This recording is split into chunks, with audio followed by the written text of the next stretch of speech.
Good evening, everybody.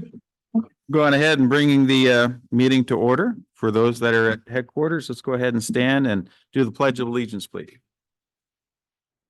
I pledge allegiance to the flag of the United States of America and to the republic for which it stands, one nation, under God, indivisible, with liberty and justice for all. Okay, I'm filling in for Chair Rowland this evening. He is in, I believe, Las Vegas on business. And so we're expecting him probably towards the latter part of our meeting this evening. And if he is unable to be here, we'll go ahead and issue an excused absence for this evening. I'd like to go ahead and ask if there's any changes to the agenda, any commissioners or representatives, liaisons. I hear none, no changes to the agenda. We'll move down to the consent agenda, payroll summary and authorization for December 2023, payroll and summary authorization for, Do we need a motion to approve the agenda? I'm sorry. I move to approve the agenda. Thank you. All right, second. And all in favor? Aye. Aye. Okay, great. Sorry about that. I got my training wheels on, so forgive me. Down to consent agenda, claims voucher totaling $1,377,360.69. I'd like to, is there a motion to go ahead and approve the consent agenda? Okay, Mr. Teoflack, seconded by Commissioner Lawrence, and all in favor? Aye. Aye. All right, pass that. Next item, approval of meeting minutes, January 2nd, 2024 regular meeting and January 16th, 2024 regular meeting. Do I have a motion to go ahead and approve those minutes? Motion by Commissioner Lawrence and seconded by Commissioner Ed Wittes. All in favor? Aye. Aye. All right. And we have cleared the hurdle there. Do we have any public comment anywhere today? Anybody in here for public comment? Anybody online? All right, seeing none, hearing none, we'll move on to item number 7. We are on a roll. Fire Chief's report. Good evening, sir. Good evening, Chair. Good evening, Commissioners, liaisons, staff, and meeting attendees. Want to go to our first slide tonight, Lori, and talk a little bit about Nurse Navigator. On January 30th, South County Fire hosted a number of agencies and some media outlets to talk about the Nurse Navigator program that's going to reroute calls to a nurse line, which should help put more appropriate care for some of our callers to 911. They can do a virtual visit to a nurse or even a doctor. And if they need to be rerouted to us and be treated and transported, we can do that. So Chief Maxwell was up in front representing our agency and did a great job. And we appreciate the participation and collaboration with all the fire agencies in this county and Snow 911. And we'll come back to you, board, and let you know how that program is doing once we get some more data and it has some time to develop in the county. Okay. Next slide, please. Got a retirement notification. Picture in front of you is Captain Sean Torrey. He retired from our agency on February 1st. He was hired by the Mount Lake Terrace Fire Department in 1994, which gives him almost 30 years of service. He promoted to captain in 2015 and was also a member of our Marine Operator Unit. And we want to congratulate Captain Torrey on his dedication to our organization and the public we serve, and thank him for his service and wish him a happy and healthy retirement. Next slide, please. With Captain Torrey's retirement is an opportunity for some successorship. And that is in the picture in front of you, which was firefighter engine operator Jake Hepper, who is now captain, effective February 1st. Jake joined our organization in 2018 as a lateral firefighter from Chelan County Fire District 7. Brings a lot of experience in wildland firefighting and joined our South County Fire team shortly after he joined our organization. So congratulations to Captain Hepper and his family. Strong work. Next slide, please. Reminder, Commissioners, we have a neighborhood night open house coming up this Thursday, February 8th at Hilltop Fire Station 22, and that is from 5:30 p.m. to 7 p.m. Located at 2510 Damson Road in unincorporated Linwood. Members of the public can meet your firefighters, see the fire truck and ambulance, learn hands-only CPR, and also Bike helmets are available, first come, first serve. And with that, this takes me to the last item on my list, and I'm going to turn this over to Community Outreach Manager Shawnee Guzman to give an update on our antidote tourniquet compression program. So what we call is ACT, and talk a little bit about who's contributed to that program over its time. Shawnee? Started to act back in 2000. Oh. Push. Never mind, it's green now. All right, thank you for having me. We started ACT back in 2018, and it was a way to get to reach more of our community so that we could have people in our community ready and available to be that kind of gap between the emergency and when first responders arrive. And that increases the survivability of our community. And that's really important to us because that leads to resiliency and just a healthy community overall.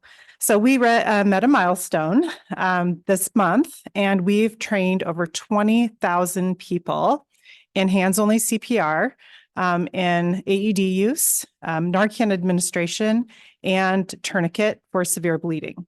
So Laurel has been instrumental in making that happen. She has a lot of community connections. She's been outreaching to our most vulnerable communities, including those where English isn't their first language, and maybe they don't speak English at all, and they still are able to be part of the community that can save somebody in their home, somebody that they love. And sometimes when we talk about CPR certification, it's people that can afford to come, that have the language, the literacy, the transportation, all of that in order to learn CPR. And we want to remove all those barriers. So Laurel's been great in making that happen. Just a few stats. So between 2018 to 2024, we reached over 20,000 residents. In 2023 alone, she was able to reach 10,000. And remember, these numbers include years of COVID and shutdown and a time where we couldn't really be out in the community. So making up that time has been incredible. This year, so far in January, which we call our quiet month, which hasn't really panned out, she's already trained 300 people. And in addition to that, just to raise the bar a little, we've been able to receive 2 back-to-back grants from Verdant, which has allowed us during this ACT training to distribute 800 doses of Narcan to our residents. So they're even more armed to have what they need in case of an emergency. So with that, I want to present Laurel with a Community Lifesaver coin for all of her work, because undoubtedly the work that she does has and will save lives.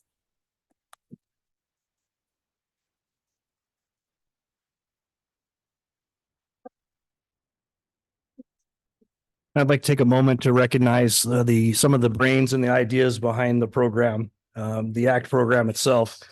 I walked into Chief Maxwell's office when he was talking about this concept, and if we could get different training in the hands of people and how that would make a life-saving difference to the communities we serve.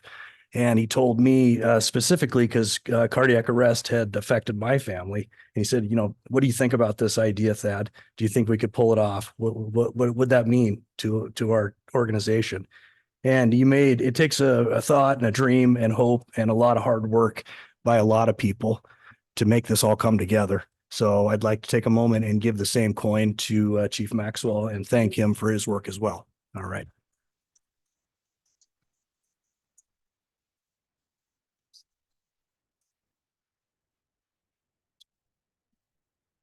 And with that, that concludes my fire chief report for this evening, and staff would welcome any questions from the board. Thank you. Thank you, Chief. Are there any questions or comments for the fire chief or our recipients? I was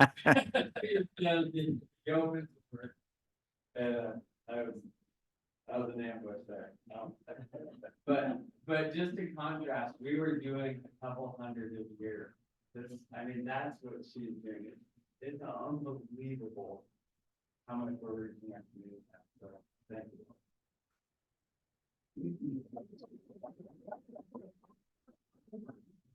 Are there any comments? Yes, sir.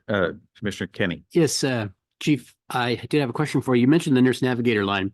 There's an article in the Herald sometime in the last 2 weeks or so about it, and I thought that was a little premature for them because it's just getting started. But I was curious if you could give us an update of like for this first few number of weeks that it's been running, kind of how's it initially going? Terry Peterson from Snow 911 visited the Snohomish County Fire Chiefs Association meeting that happened this last Monday. And he reported that it's going well, but they're working out some bugs in the system, if you will. They're trying to determine with what's called our determinant codes, which ones are going to be the best to refer to the nurse line and make sure we get as few kickbacks as possible. So they're seeing about half of what they would like to see, or half as many kickbacks as they would like to see right now initially. So they're working with Dr. K, our county medical program director, to work those things out and continue to work with staff. So it's really early. It's a small data subset and it's not broken down by jurisdictions. So it could be less kickbacks in South County Fire than it might be in another jurisdiction. So we're looking forward to getting more of that information, and we're watching it closely with our team and be able to report back to the board and see if what was anticipated is actually bearing fruit that we would like to see. Great. Thank you. Thank you. Any other comments for the chief or questions for the chief? Anybody online? No? Okay, very good. Thank you very much, Chief. Really appreciate the report. You're welcome. Congratulations, Chief Maxwell, for the recognition. Well done. All right, moving on to the legal report with Rich Davis. Good evening, Rich.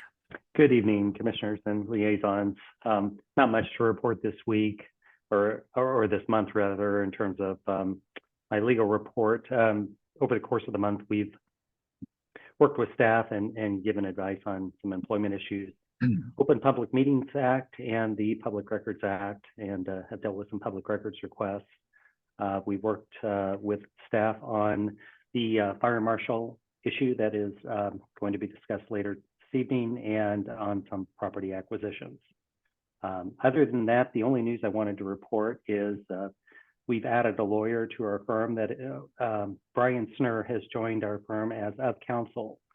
And for those of you who aren't lawyers, that term is probably foreign. In fact, I don't think I understood it really before we reached that agreement with Brian. But we continue to run our firms independently, but Brian is associated with us, and we have a close collaboration. And it allows us to kind of work for each other's clients in kind of a seamless fashion. So we're glad to have Brian join us in that capacity. And I think it will really add to the service that both of our firms provide to the fire service. And that's all I have to report tonight. Thank you. Thank you, Mr. Davis. Does anybody have any question for Mr. Davis or legal report? Any comments? All right, nothing seen, nothing heard. Thank you very much. Appreciate that. Moving on to the union report. Good evening, commissioners. Tonight, not too much to report on. It is good to see you guys again. I've been out for a while, obviously. Been getting back into things. But wanted to just kind of let you guys know we sounds like we're going to be heading down February to our legislative conference. I think you guys are going to actually maybe beat us down there this time. Normally we get there before you guys, but we're going to be going in February. I think 2 weeks from now, and then we'll be heading down to DC for another legislative event as well down there too. So some busy stuff coming up, and there's some important bills out there that we're monitoring. We've sent our members down. We've had some training going on as well that we've been sending them down to. So it's been a little busy for that. But outside of that, I want to congratulate too as well Captain Torre on his retirement, and also Jake on his promotion. It's pretty cool for me to see that. Jake was my probationary firefighter actually for me over in Chelan County when I was still over there. And so it's kind of cool to see how far he's come. So proud of him. But outside of that, commissioners, I don't think I have anything else for you unless you have questions for me. Any questions for our union representatives? No questions. Thank you. All right, moving on to item number 10, unfinished business. Continued discussion on fire marshal and fire code official duties with South County Fire Boundaries. Assistant Chief Bob Eastman. Evening board. This will be really, really brief. kind of give you an update of where we are. I think working with Richard and his team and staff, I think we have a pretty clear understanding that in the cities that have actually annexed into the RFA, fire cause and origin is a responsibility of our agency to do. And I think there's a very clear path that allows that to happen, right? And says we're the ones that are responsible for that. I'm going to be quite honest. Staff is still trying to truly understand the work that Richard and his team have done as far as the fire code official and how the RCW and the fire code. When you look at county ordinance, you look at city municipal code. We understand we know we've come to a place where the fire code official is not something we can just go do. It's not where we have the statutory authority and those pieces, which means the long and short of that is with our cities that have annexed in, we have to do some form of interlocal agreement to do the fire code work. But we're looking at the other fire authorities that have done this and looking at their ILAs.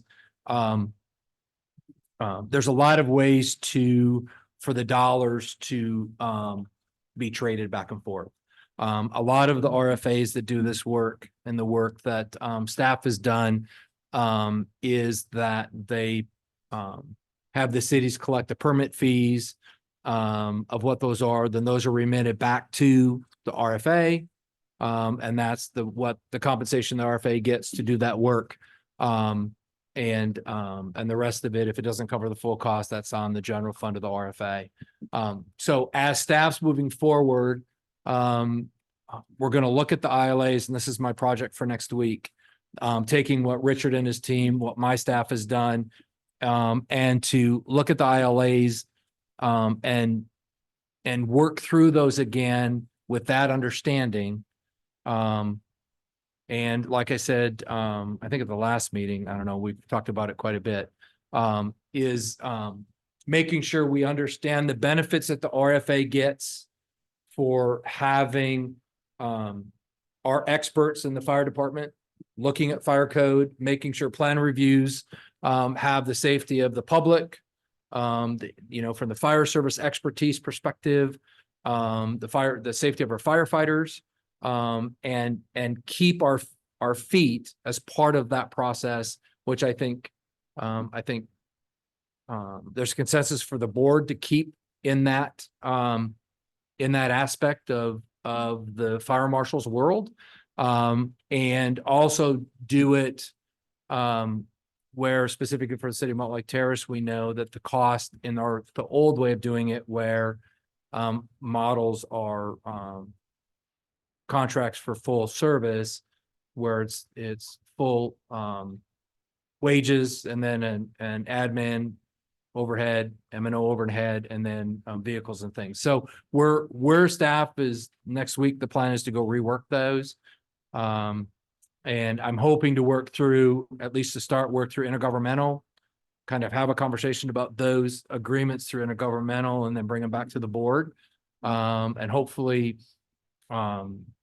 if we get to a place where we're in concurrence, work through those with our contract cities, amend the current ILAs, and move forward. So we're providing I think the valuable service that we're in the best position to provide, which is plan reviews from a fire code official's perspective, and on-site inspections and those pieces from our expertise, in a way that is a win-win, in my opinion, for both our cities that have annexed into the RFA and the RFA itself. So that's the update of where we are. We still have work to do. I guess I want you to know there's still homework that the fire marshal's office is doing on behalf of this. There's work that Rich and his team are doing on our behalf to get to that place in time. So that's kind of an update of where we are. We're looking at the cities that have annexed into the RFA. We're looking at that component first. And we've kind of bifurcated that from the unincorporated area we'll tackle the unincorporated area at a later time, just because there's too much. And there's a lot of moving pieces and a little bit different. So we're going to deal with our city partners first. And then we'll expand it from there once we get that where it needs to be. So if there's, and I guess with that, that's the update. I'll stop there. If there's any questions, I'll take them. And I'm hoping that here in the not too distant future, we'll be back with intergovernmental on this topic to get a quick overview of those, and then back to the board at some time in the not too distant future. Any questions for Chief Eastman? Commissioner Kenny? Chief Eastman, are our annexed and contract cities good with that? With waiting and working out the So I can say in my conversations with, we had a conversation with Linwood last week. They're comfortable with it. I know Mill Creek's comfortable with it. I know Briar's comfortable with it, although Paula and I haven't talked directly, but in the correspondence we've had at meetings, I know the city of Briar is good with it. And my last conversation with the city of Malt Lake Terrace, they were good with it. And I know in email correspondence with Liaison Hoffman, we've given them some of the information they needed, I think, to kind of better understand the plan, the amended and restated plan that brought the city of Malt Lake Terrace in, because we talked about the fire marshals to be done in ILA there. And I hope we answered your questions with regards to the timeline and what does that look like. And so to this date, how many we have? Five contracts, sorry. All of our 5 cities that are truly annexed in the RFA are okay and are patiently waiting and obviously supportive of what we're doing. great. Thank you. Any other questions for Chief Eastman? Nothing online, nothing heard. Thank you. All right, moving on to 10B, Amendment to South County Fire Policy, Article 180.0, vacation for discussion. This will be from Human Resources Director David Cullen. Thank you, David, for being here. Thank you. Good evening, commissioners and liaisons. I come before you to ask for your approval to our vacation policy for the RFA, 2 small but important amendments. The materials that are relevant begin on page 52 of your packet. We've talked about this a bit over the last couple of months, that I've identified what I'm considering a structural incongruity in our different plans for vacation. And by that, I mean our larger contract with 1828, the smaller contract with 1828S, and this vacation policy that's before you. As particularly our uniform personnel matriculate up in their career and get promoted, they end up running into what I call sort of brick walls in terms of the amount of vacation that they can earn and carry over. And in many cases, when you get promoted and you're very busy, you end up, in fact, being too busy to take the vacation that you have. So the combination of what you earn and the limits in this policy on what you can sell in a given year render people in a kind of Hobson's choice situation. Do I just lose out on what I've earned because I can't carry as much over as I've earned? Or do I take time off that I can't afford to take off because I've recently taken on new and important duty for the RFA? We had at least one specific example, given that we had acting Chief Eastman in that very situation, but he certainly isn't alone. And other folks who've been promoted over the last few years, and others I imagine who will be promoted in the next couple of years, will have this same problem if we don't address the structural kind of inconsistency and congruity that we've got built in, where a large amount can be accrued on one contract, a smaller amount can be accrued on a lesser contract, and then a still smaller amount for the admin staff, which includes the most senior uniformed folks in the RFA. Any questions on the general principle? What is it do you need from us? I do have 2 specific amendments that are written in. One seeking to have the uniform personnel under the admin policy subject instead to the 1828S vacation contract language so that when they do matriculate and promote from that contract onto admin, they don't really have a change to the vacation rules that apply to them. The other amendment that I'm seeking is to carry over and sell back policy. Right now, it's an 80-hour limit. But for the folks reporting to the chief directly or who are assistant chiefs who may not directly report to the chief, but are nonetheless assistant chief rank, I would like us to have a greater amount that people can sell back in a given year because of the fact that long tenured people in these positions will earn a great deal in a given year in the same year when they will have limited opportunity to take vacation. So I both want to make it so they have a little bit more rope and have the opportunity to sell more so that they aren't confronted with a situation where they're losing time at the end of a year because it gets wiped from the books. I have a question. Who does this currently affect? Well, it would affect anyone who's uniformed personnel subject to this policy. So it would be assistant chiefs. The other amendment I'm seeking is a greater sellback, which would apply to people who are direct reports to the chief or assistant chiefs. So it's a different subset of people. It's a little vague when we say it reports to the chief. Could you put a finer point on that for me? That you have a direct reporting relationship to the fire chief. Okay. So like a executive secretary, for example, or?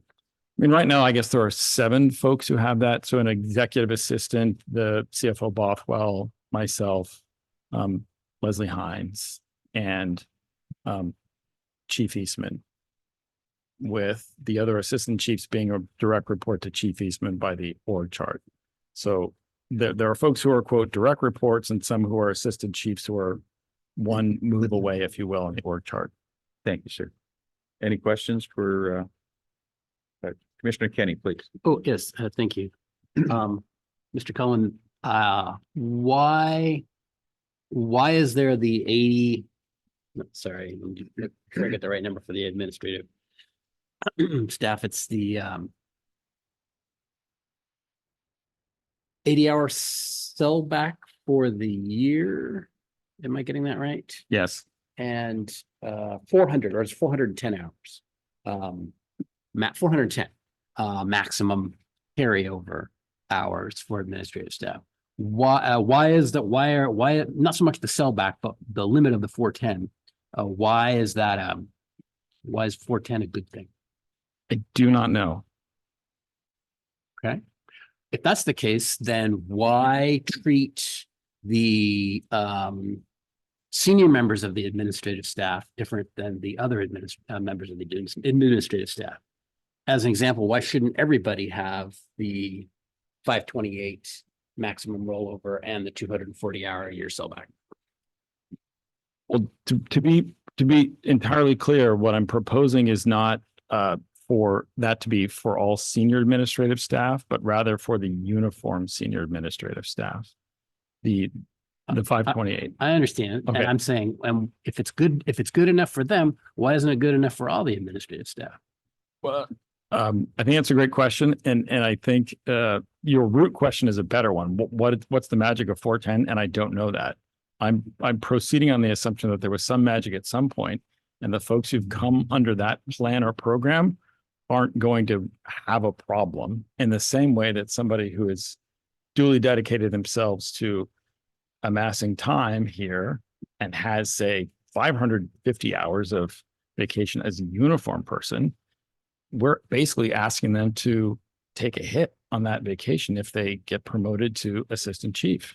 And no doubt in the near-term future, there will be people, small numbers of people, who will be in that very situation. So I'm thinking of that unique circumstance as opposed to folks like myself who are in non-uniformed administrative roles who just have the one deal. We're not going to run into a brick wall in the same way. But I mean, part of the reason to have those types of limits is to encourage people to take their vacation. Because you would agree, people taking vacation, an opportunity to recharge, get away from work, it's a good thing, even though our society is very focused on work. I agree. Yes, And you and agree? what I'm proposing is, it seems as though it's saying, sell it, don't take vacation. It does seem to say that. And yet I think both things are possible. I think over the course of a few years, say as an assistant chief, you may have a year where it's going to be hard to take vacation. I would rather that person not lose and then plan for better work-life balance over the next 2, 3, 4 years. I think both can be true. And that's my hope. That's my intention. Yeah, could you kind of paraphrase some of what was in the agenda bill, and I think may have come from you. The finances don't really matter. I mean, we know what everybody's limits are, what they carry at any one time, right? You would know. And if, of course, any vacation that somebody earns, they're entitled to it. It's just a question of when they can use it or rolling it over. We know how much it is. So in terms of any outstanding liability that we might have regarding it, we know what it is. It's not like it's a secret. So does it really matter whether there's a 410 or a 528 annual cap? If I'm saying that right, sorry, let me just flip the page here. Yeah, 528 cap. Well, I think it only matters if you're the person with greater than 410 in your bank, and then we're asking you to take a job where you're going to lose it. But does it matter for anybody else? No. Okay, thank you. Thank you, Commissioner Kenny. Waiting in the wings here, we have Chair Rowland online. Chair? Okay. Yeah, so looking at these two policies, let's just start off with the proposed change. So this is meant to address the issues that we have seen in uniform staff going from the current union contracts to not being covered in the assistant chief position, correct? That's what started this whole thing with AC Eastman, right? I'm not sure I totally understand, Chair Rowland. What precipitated the attention to this matter resulting in this proposed change? Two things I would say. I just noticed that the numbers didn't make sense to me. And then more particularly, I realized in this last year of 2023, we had at least a couple of folks who were in a position where they couldn't really take the vacation they were earning and couldn't sell enough to keep themselves from losing that vacation. So what could be reasonably considered a vested benefit was going away. And to Commissioner Kenny's point, you really do want people to take vacation. You want some measure of work-life balance. It just isn't always possible. And it's particularly difficult for folks who are newly promoted or taking some form of interim duty to take appreciable amounts of time off. So those are the things that made me realize we should do something different than what we've been doing. The last piece is we have some folks who've had transferred banks. And I think I brought this up a couple of months ago with the board, and it's a little bit arcane, but there are people who've had promotions where we've just moved off the books to a separate set of books, hours, which doesn't make sense. So there's clearly a structural problem with people being promoted and not being able to take vacation or sell it based upon the policy. So we have to do something different than we've been doing if we want to do this right. Chair Rowland, do you have any other questions for Director Cullen? Chair I think Rowland? he's frozen. Okay, you might be frozen on our end. Your hand is still. No, I'm not. There we go. Sorry, the Zoom client on my desktop decided it was just going to freeze up. But so I got the first part of that response. I guess I would definitely echo, and I've said so in private as well, the sentiments of Commissioner Kenny. I did some research into this, and I'm sure you're kind of in the HR field are familiar with some of the research around vacations and kind of the culture that we have in America. I know I am guilty of it as much or more so sometimes than others, of not taking that time off. But there have been extensive research in this that links to positive health benefits, positive performance, happiness, mental health. And so coming in as an outsider that, wasn't involved in the labor negotiations that ended up with the current policy that we have. I don't know how we got here to the point where as an organization, our culture is one where, I understand, people are busy, but that reduction in performance, that, mental health hit, I don't think is something that we should be, I guess, promoting by policy, for lack of a better term. I don't want anyone to lose any accrued time under old policies, especially when they go in to higher positions. But those higher positions carry with it higher levels of stress, higher amounts of job responsibilities, all of these things. And we as an organization need to be able to balance the demands we put upon our staff based on the numbers of staff that we have, with the need for them to be productive, to take that time off, to spend time with family, to see their children growing up, or just to disconnect.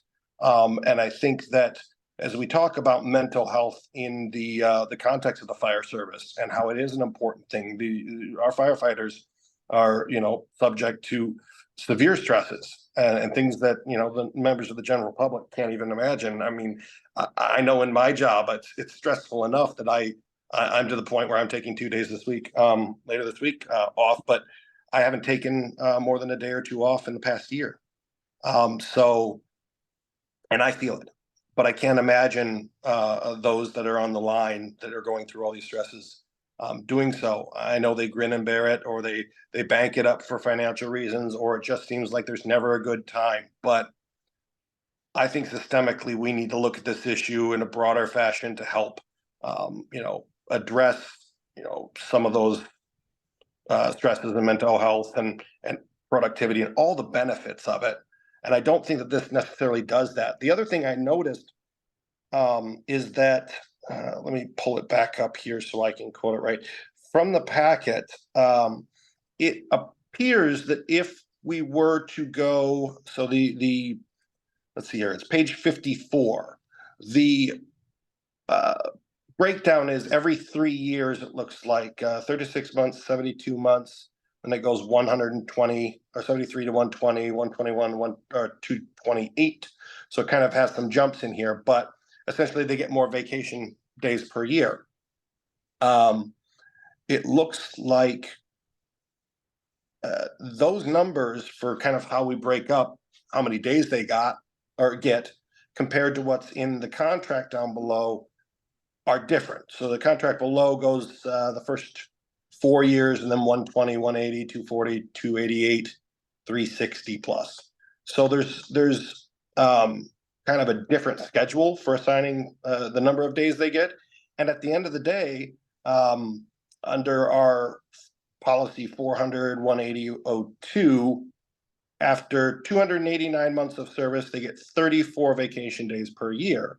But what your proposed change would do, if I understand it correctly, if uniformed personnel are subject or granted vacation hours in accordance with the union contract here, wouldn't they get 2 less hours? Actually, if they're day personnel at 361 hours of service, they'd only get 22 hours of vacation a year, down from the 34 that's in our policy here. So as proposed, wouldn't this decrease their number of vacation hours? Or am I reading it wrong? Maybe I'm.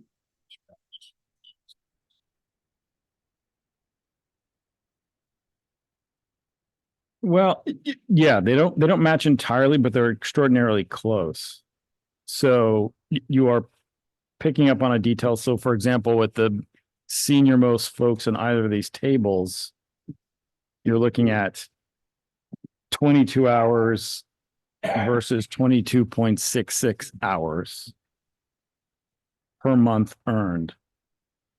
So I think it's kind of de minimis. If the bigger problem is people not being able to use and therefore end up losing their time, there's two different issues here, and I'm just saying the proposed solution here just says, well, use this chart down below, but that chart down below is not as, I guess, generous as the chart above. So they get one less day per year. It looks like 34. I just did the math on that one. And 33 hours. So they go from 34 days to 33 days. And if they were promoted before they hit 289 months of service for any reason to one of these positions, they would take an even further hit. Well, I think the real comparator is you're looking, I think, at the 1828 schedule, which isn't really applying to this conversation, meaning the schedule for shift personnel on the 1828 contract is really not in play here. No, I'm talking about that for day personnel, 40 hours per week would be the one that would be applying to these, correct? These people, these individuals underneath the language. Right. Uniform personnel subject to this policy shall be granted vacation hours in accordance with the schedule identified in the prevailing agreement with IAFF local 1828-S. Yes.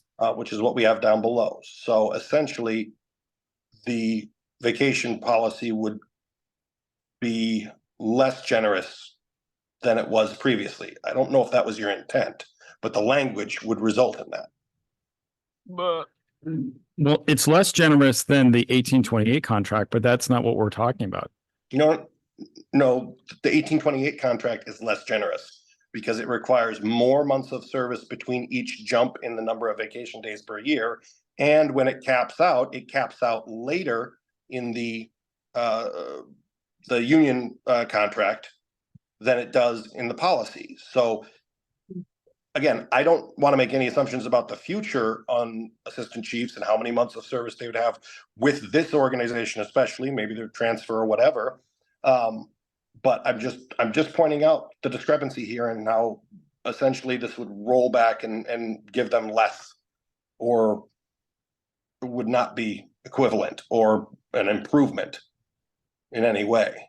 Chair The only Rowland? thing that I see that would change might be the maximum rollover hours, which may be the intent here, but I think as the language is, it doesn't accomplish the goal that I think you're trying to go for. Chair Rowland, if we could just pause this thought for just a second. Commissioner Lawrence has a question. I'm not sure I have a question. I have comments.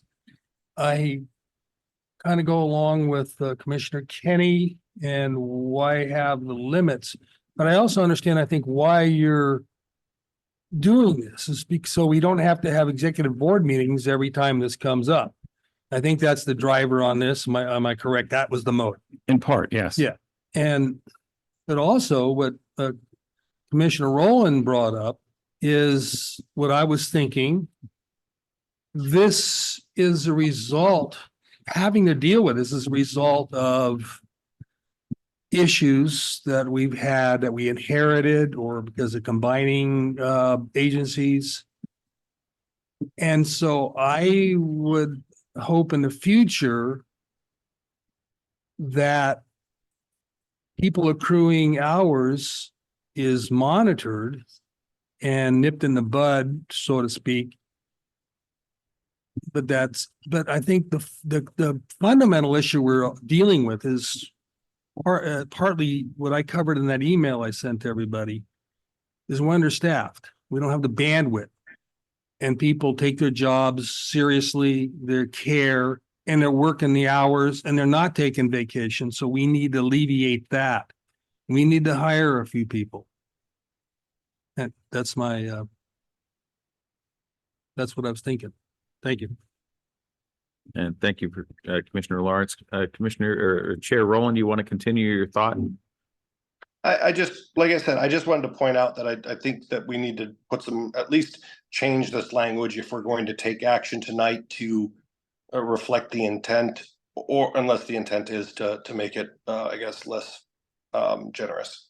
And then I do question, since this is dealing with the discrepancy and moving between roles, why we need to extend this out beyond the assistant chiefs that it actually affects to all the direct reports for selling back hours. Again, I can understand people not taking time off and then getting that nice check when they retire or when they move to a different agency, but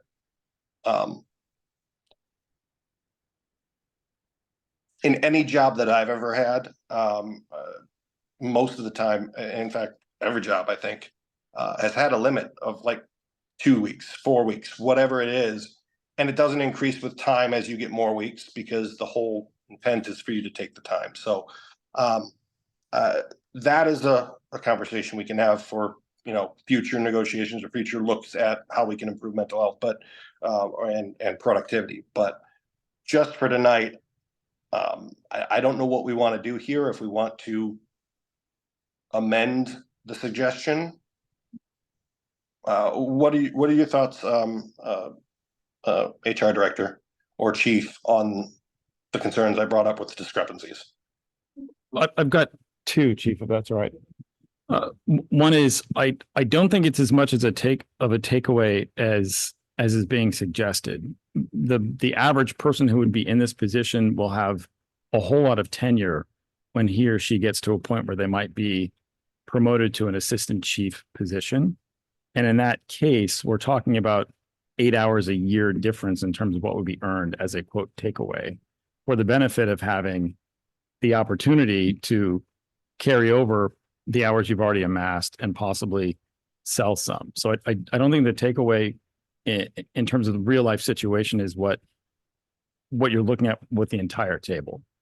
Another thought, though, is to make it simply about rollover and carryover amounts. We could, for example, have uniform personnel subject to this very policy, but simply change the rollover and carryover amounts to make it match something akin to the contract, just a higher number. So we don't make it related to the contract at all. Instead, just make the vacation policy different and richer for folks who have a lot of hours in their bank. That's one possibility that's simpler, frankly, and achieves the objective I at least think that we should be pointed towards. Thank you, Director Cullen. Just second, Commissioner Lawrence. Commissioner Wittes was first. Thank you. I think even Commissioner Kenny can go back and know this has been going on for decades, really, issues with this. And it's really not, this to me is more of a Band-Aid, and I'm not saying it's a bad Band-Aid because it stops the problem, but it's just one of those things in business and or the fire service and police service. The longer you're in, the more vacation you accrue. And then when you get up to a higher rank, honestly, the less time you can take. And you have all this time. I had 7 weeks a year I could take as a fire chief, and I never took 7 weeks because you just can't. And it would be nice to be able to have maybe 4 weeks a year that every quarter you're off for a week and actually gone. And you're talking about mental health. I think that would be great to have. But I think that's one of the issues that I had with it is it should be twisted a little bit. Take your time, get your 4 weeks, and be gone for 4 weeks a year. And you need to be gone. But do something where you're not losing that, whether that goes back into wage, whether that goes into some other form of benefit. So it takes care of the problem. So it's not going back in. It's been going back for 20 some years that I know of that we've had this problem.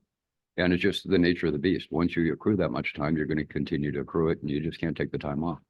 The other question I have, because I don't remember, because I had the same thing. If you get vacation buyback, is that part of the left retirement?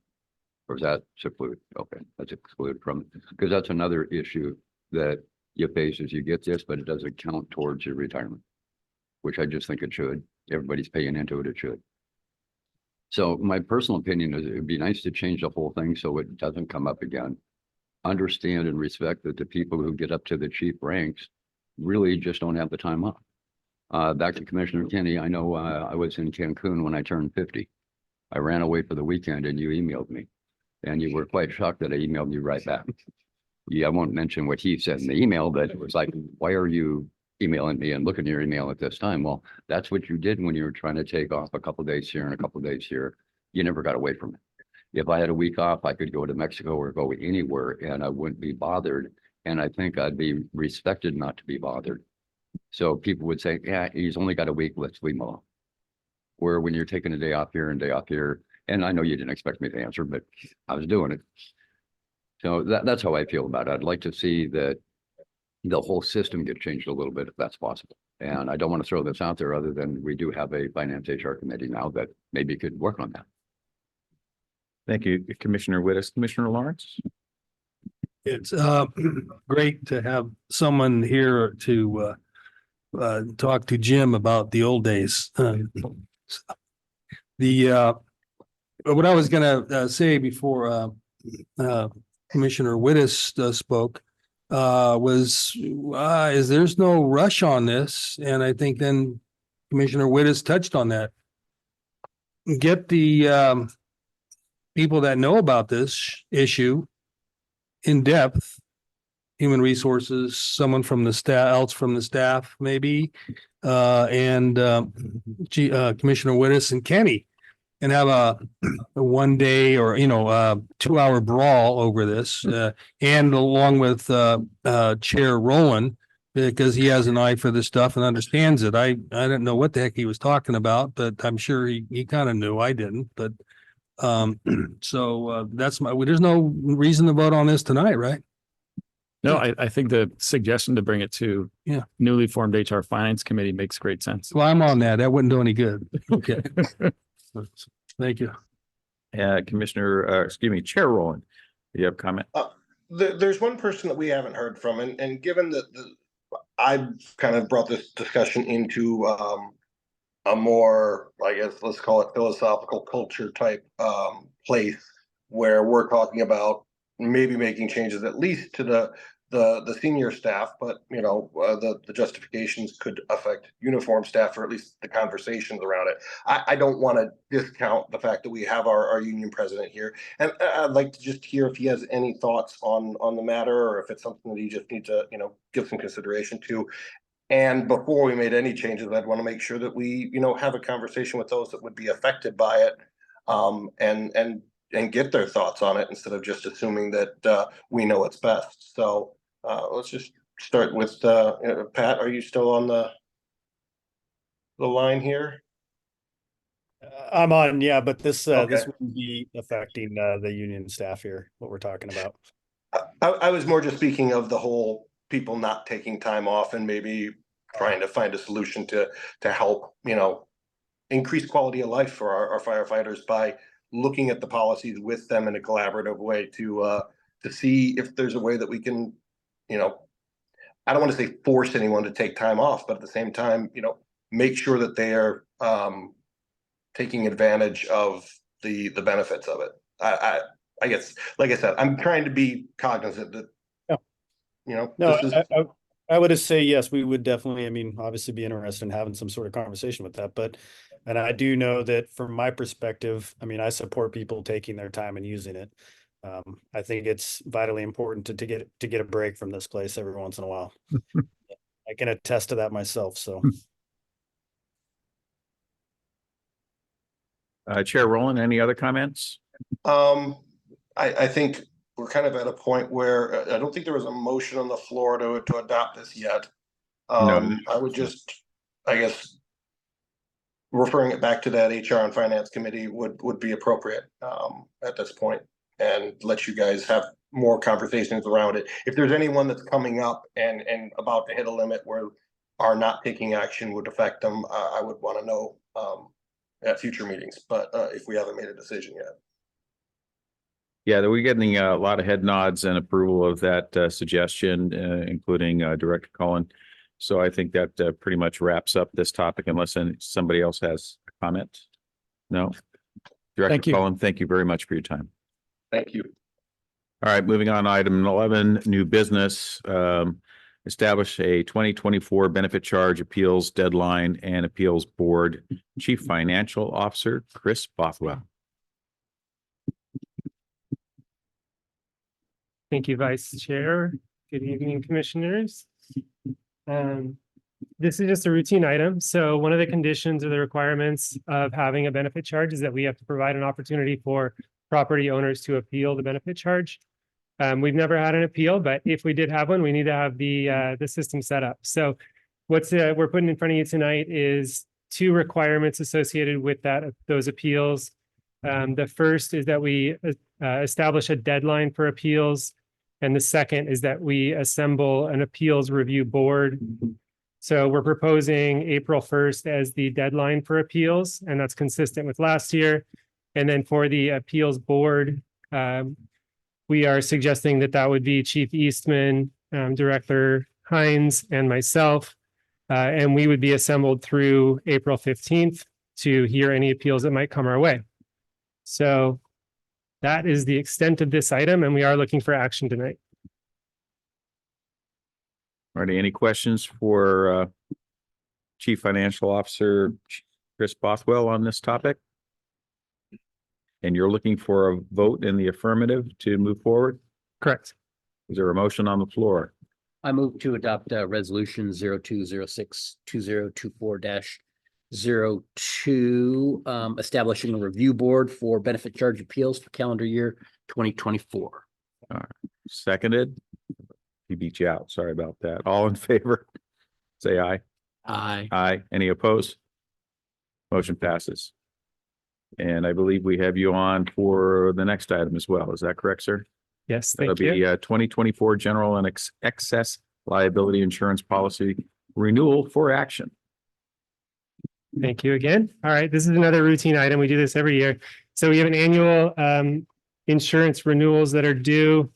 We have two policies that are up for renewal. We have the general and the excess liability. And these policies provide coverage for all of our possible losses: auto, crime, general liability, management liability, equipment, which includes marine and property. The policies that are proposed for renewal are identical to last year's policies with 5 changes. So I'm going to just focus on those. The first 3 changes relate to the property portion of the policy. This first one is that we are proposing to add a $5,000 deductible to property. This is the only one of the 5 that I'm going to describe where we actually have an option from the underwriters. The other 4, they put these changes out there and they're not offering any options, but I'll talk through each one and what other options we might have outside of the policy.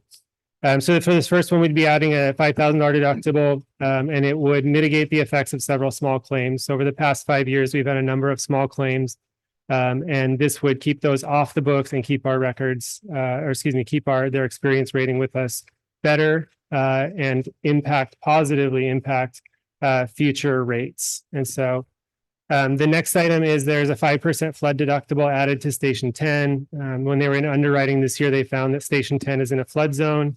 And so they added a 5% flood deductible. Based on the insured value of that property, the risk associated with that, if there was a total loss to flood for that property, would be less than $200,000. So it is manageable, and they are not offering us any options for that.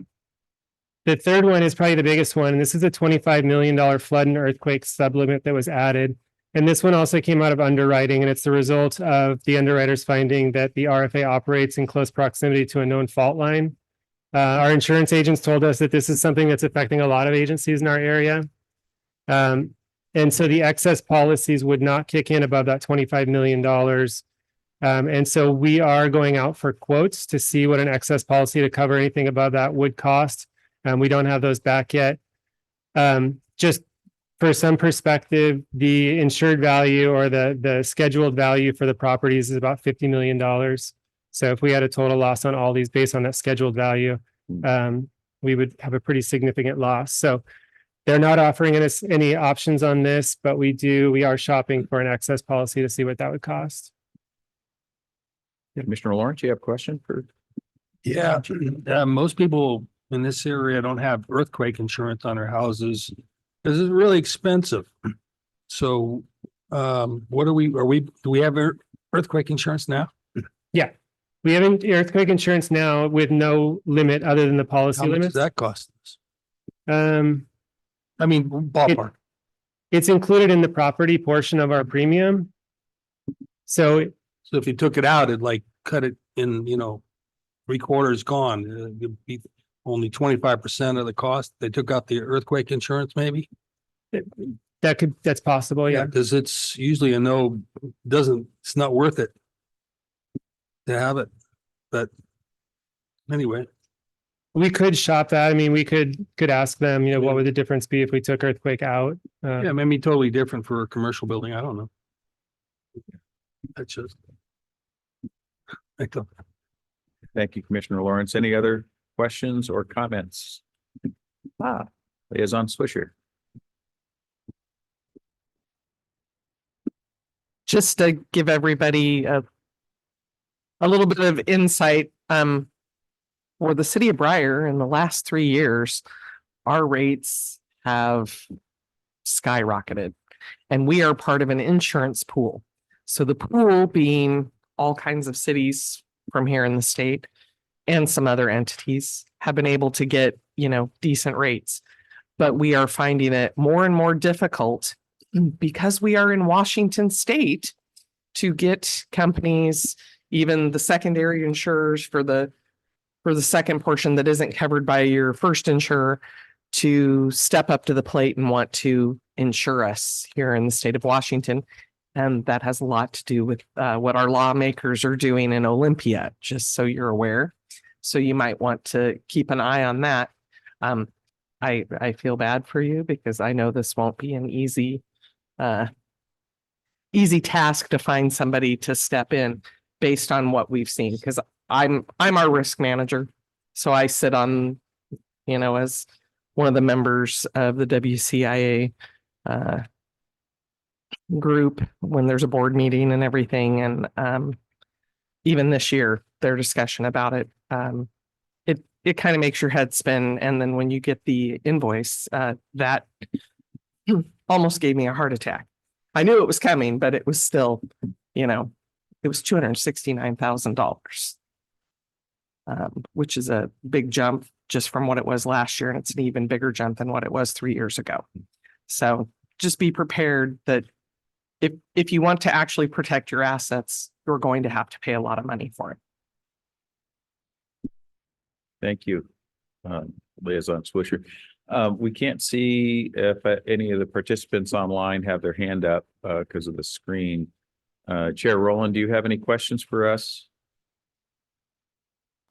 Yes, so you said that the total value of the property before the supplement was around what, 50, you said 50 million? Correct. Does that include contents? That's separate. Okay, so let's just I'm just gaming this out just a little bit just to understand it. We've got the buildings themselves. If we have, let's go with the worst case scenario, Cascadia subduction zone. We are working on earthquake proofing our buildings, but we don't know what that will look like for an earthquake of that magnitude. I haven't looked at the plans, but let's just say it was a total loss of most of our stations, with the contents inside being destroyed as well. I mean, I'm sure we're looking at much more than 50 million with the engines that may be inside at the time and all of that. So a $25 million limit, we'd have to just say this isn't really for a Cascadia type event. This is more for a significant earthquake that would do damage, but not be catastrophic. And 25 million would cover at least just exterior buildings for half of our buildings. That still would leave us with a significant amount of money that we'd still have to pay on the outside. So I'm very curious because I would agree with the previous commissioners and the liaison. They keep going up every year by ridiculous amounts, like 20-30% sometimes. I mean, it's huge. I guess the theory is the Cascadia zone, subduction zone, is what overdue. So it could happen anytime in the next 100 years. And so we just crank it up and crank it up. I'm also kind of wary of not having some sort of earthquake insurance for, let's say, mid-level or semi-minor, but things that crack a foundation of a building or things like that. So I don't know what options are available, but it would benefit us to know what percentage of our current premiums are covering the earthquake. So what would it cost without this insurance? So how much are we paying for it? And then figure out how much that is every year and what that money looks like over time, and if there's any alternatives. It does seem like if there was a significant catastrophic event, there would be aid at the federal level to help rebuild and state level, but I don't know if we can necessarily try to use that as justifications for making these changes. So more information would be necessary. How quickly do we have to move on this decision? Because we are asking questions about future changes. Sure. So we need a decision. We need the board to authorize the chief to sign the renewal and fund it before the end of the month. So we need action by the third meeting of the month. We're probably not going to, so chief, thank you. In the premium, there is the premium summary. And like I said, when Commissioner Lawrence was asking the question, property is just listed as one number. So there's $80,000 of our premium is associated with property coverage. So we don't know specifically how much of that is earthquake. I can inquire, but I think based on the nature of this conversation, I think we'll kind of stay the course and look for an excess policy and figure out so we can shore up what we have.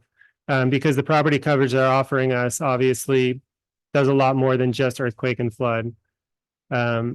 It protects us against all hazards. So just in terms of, unless I hear differently from the board, in terms of moving forward, we would still look for action from you tonight on this policy, and then we'll just continue to pursue an excess policy and bring back information on that for possible separate action. Is that acceptable?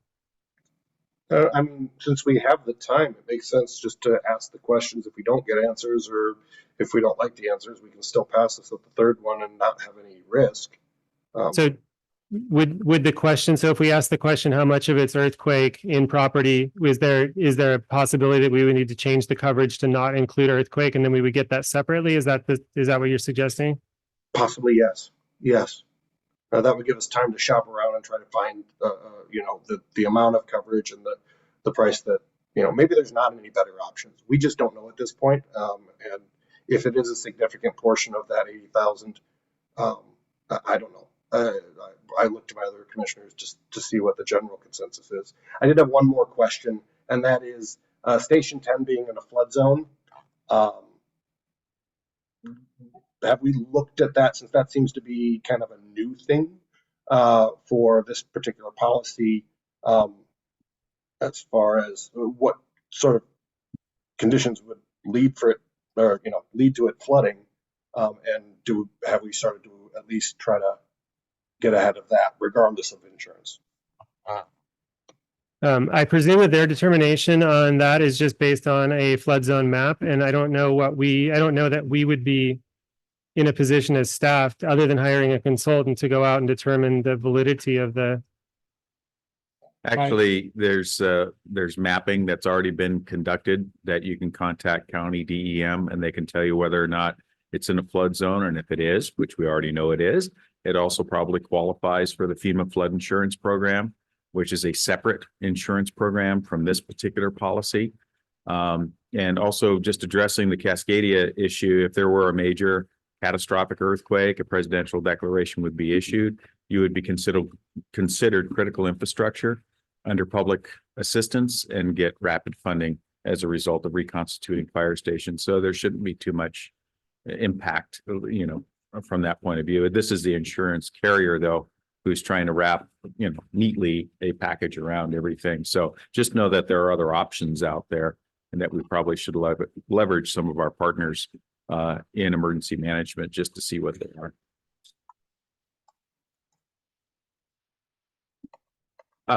Paula Swisher, please. I had the same question that Chair Rowland had about Station 10 being in It's on a hill. flood isn't it? zone. Well, and I looked up there and then I pulled it up on a map on the phone. I think we need to just take care of the policy right now, because you don't have time to shop around. Take care of the policy for now, and then during the next year, shop around before policy renewal comes up again. But in this particular case, I definitely think that should be questioned, and you can appeal to them about something being in a flood zone, that you're looking around and going, so where's it gonna flood from? Because that's kind of what I'm looking at, is that location. The only other time that I've seen a condition written into a situation like that would be if you're in proximity to a high volume water storage facility. And if that facility were to breach, then yeah, you would be in a flood zone. That's the Alderwood Water and Wastewater District headquarters and their storage tanks located just to the east of the site. There we go. There we go. That's an artificiality versus topography. Okay, in this yeah, because particular that's what case. I'm looking at. I'm going, please show me something where water can get there. Yeah, I'm looking at a map right now, trying to find the flood map, to see it. Why is this all this coming up? Yeah, I have a question. Okay. Mr. Popwell, so I was not clear from the cost items on page 61 of the agenda bill. What is the general liability maximum and what's the excess liability maximum? Looking for what's our maximums.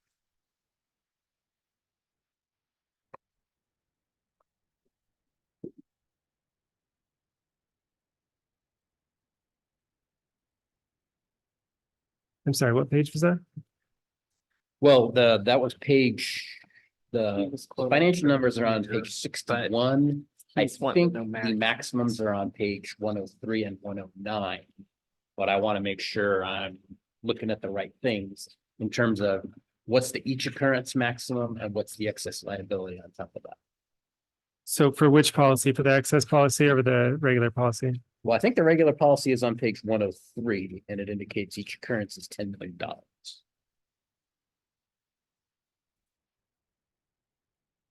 So there's excess policy in our general policy, and then we have a separate excess policy.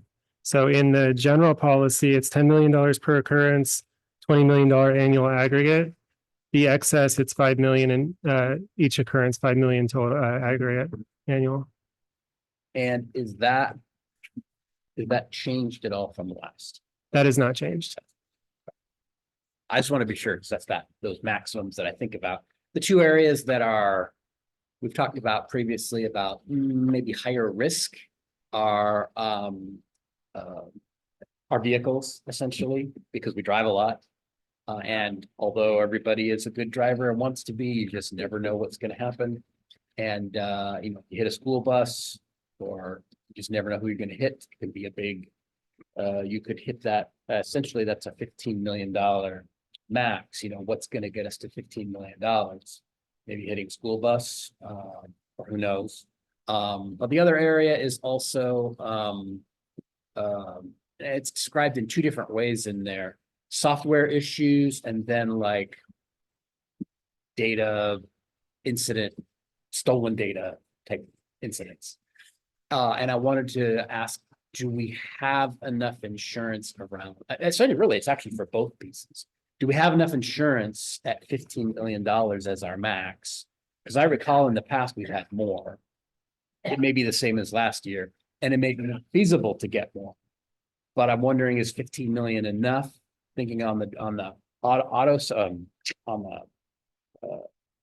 vehicle side, and then is it enough on the software, data loss, stolen data side of the house? Because those are the two areas that I think of, and I think of, wow, we could have significant liability in those two areas.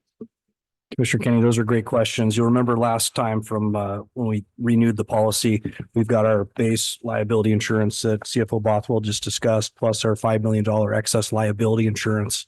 Last year, Snohomish Regional Fire and Rescue had a major cyber intrusion and data breach issue. And you'll recall that our $5 million excess liability excluded maritime emergencies as well as cyber intrusion for that excess liability. So what Mr. Nicholson has told us last year and told us this year is there's nothing else at market that they can find now for that excess cyber intrusion data breach excess liability insurance. So we have what we have at this point.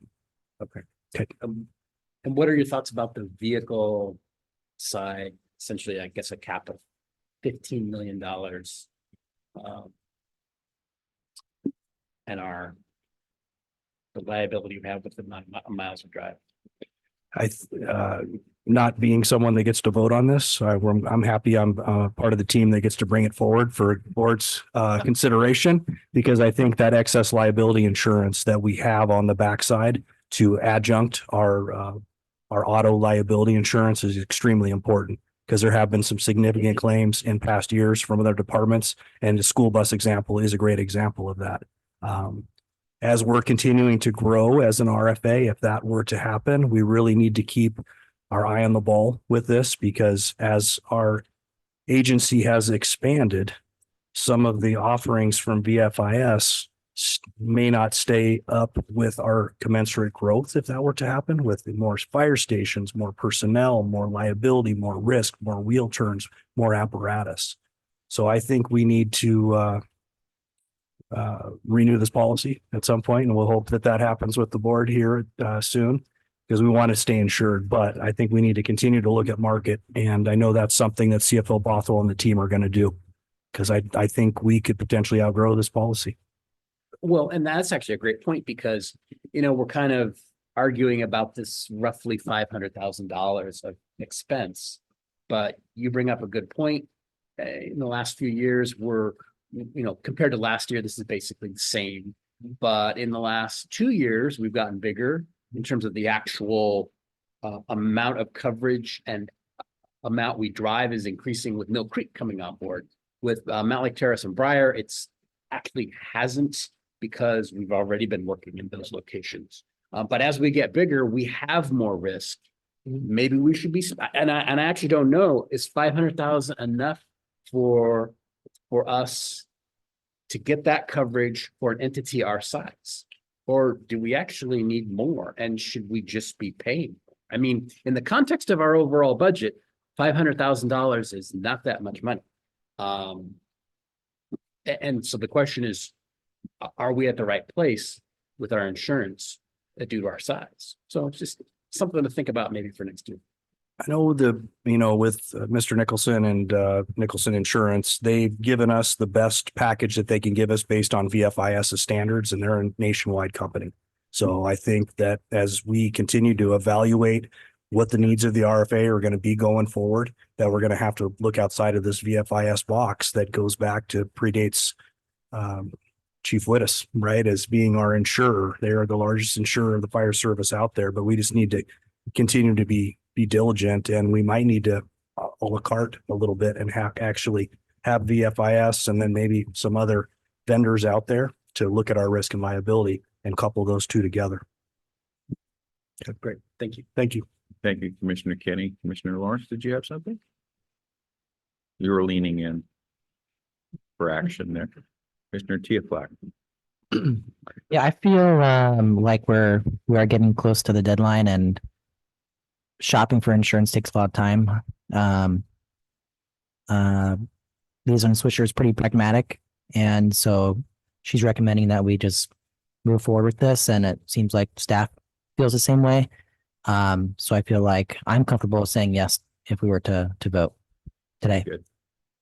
Do we have a motion then for action for the 2024 general and excess liability insurance policy renewal? Okay, we'll call that a second. All in favor, say aye. Aye. Very good. Motion passes. Thank you very much.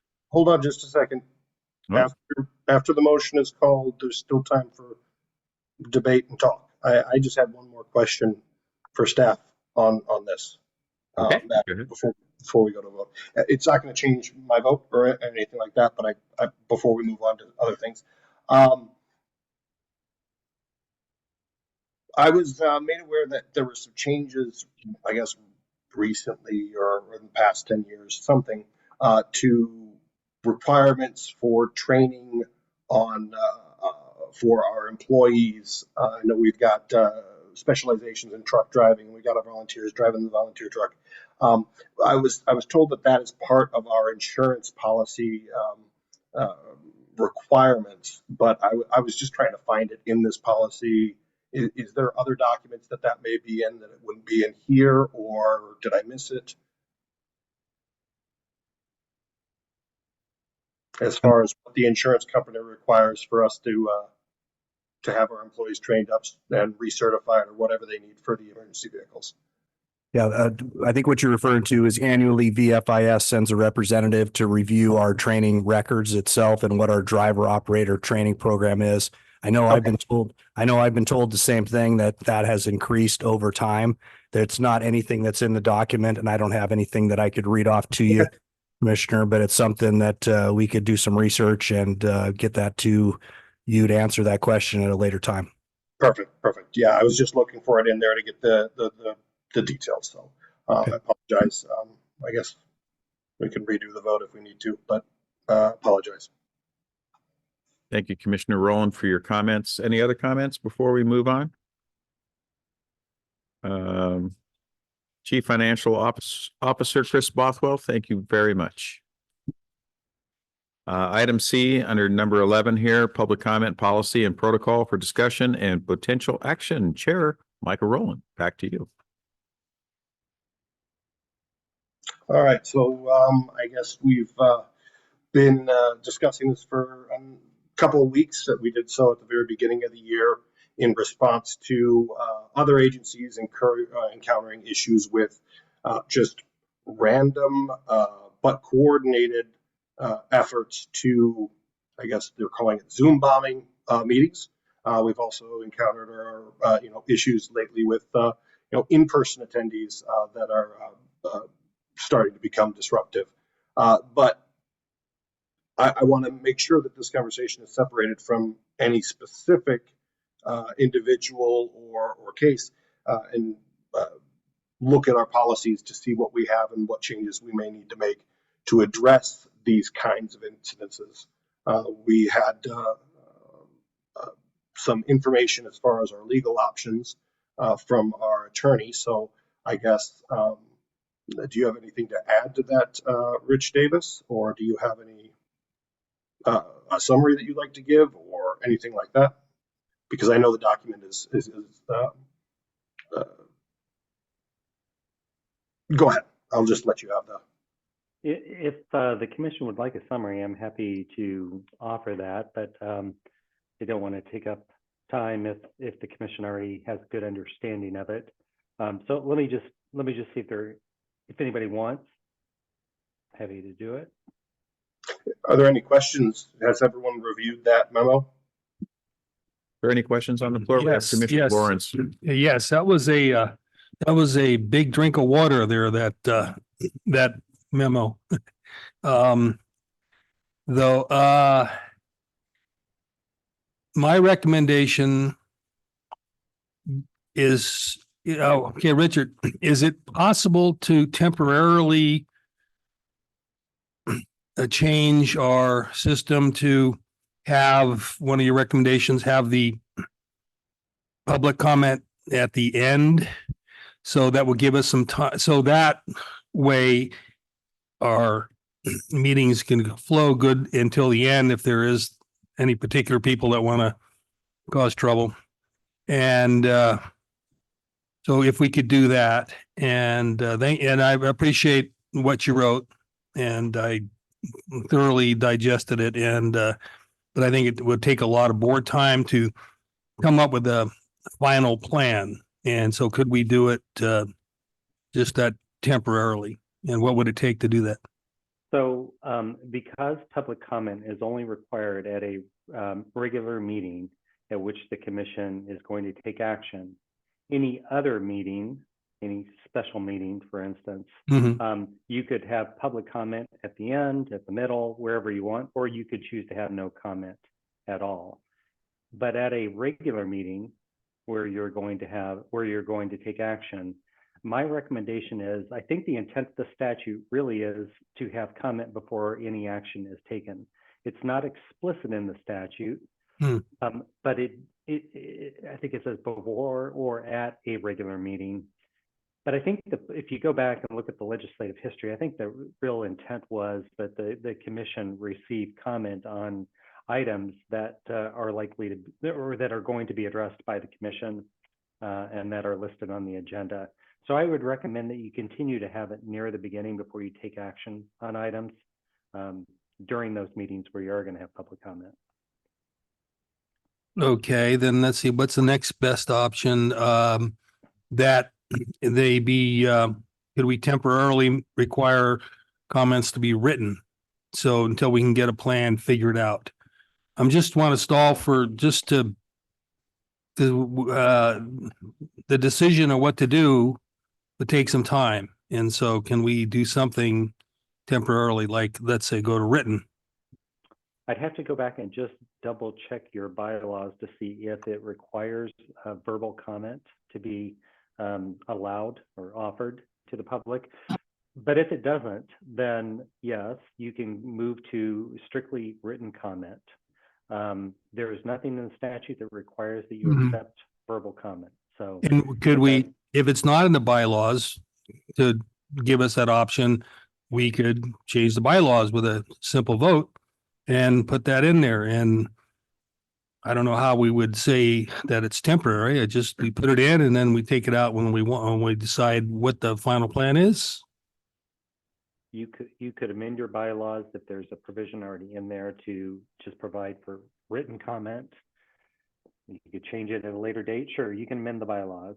I think it's a majority vote. I'd have to go back and look.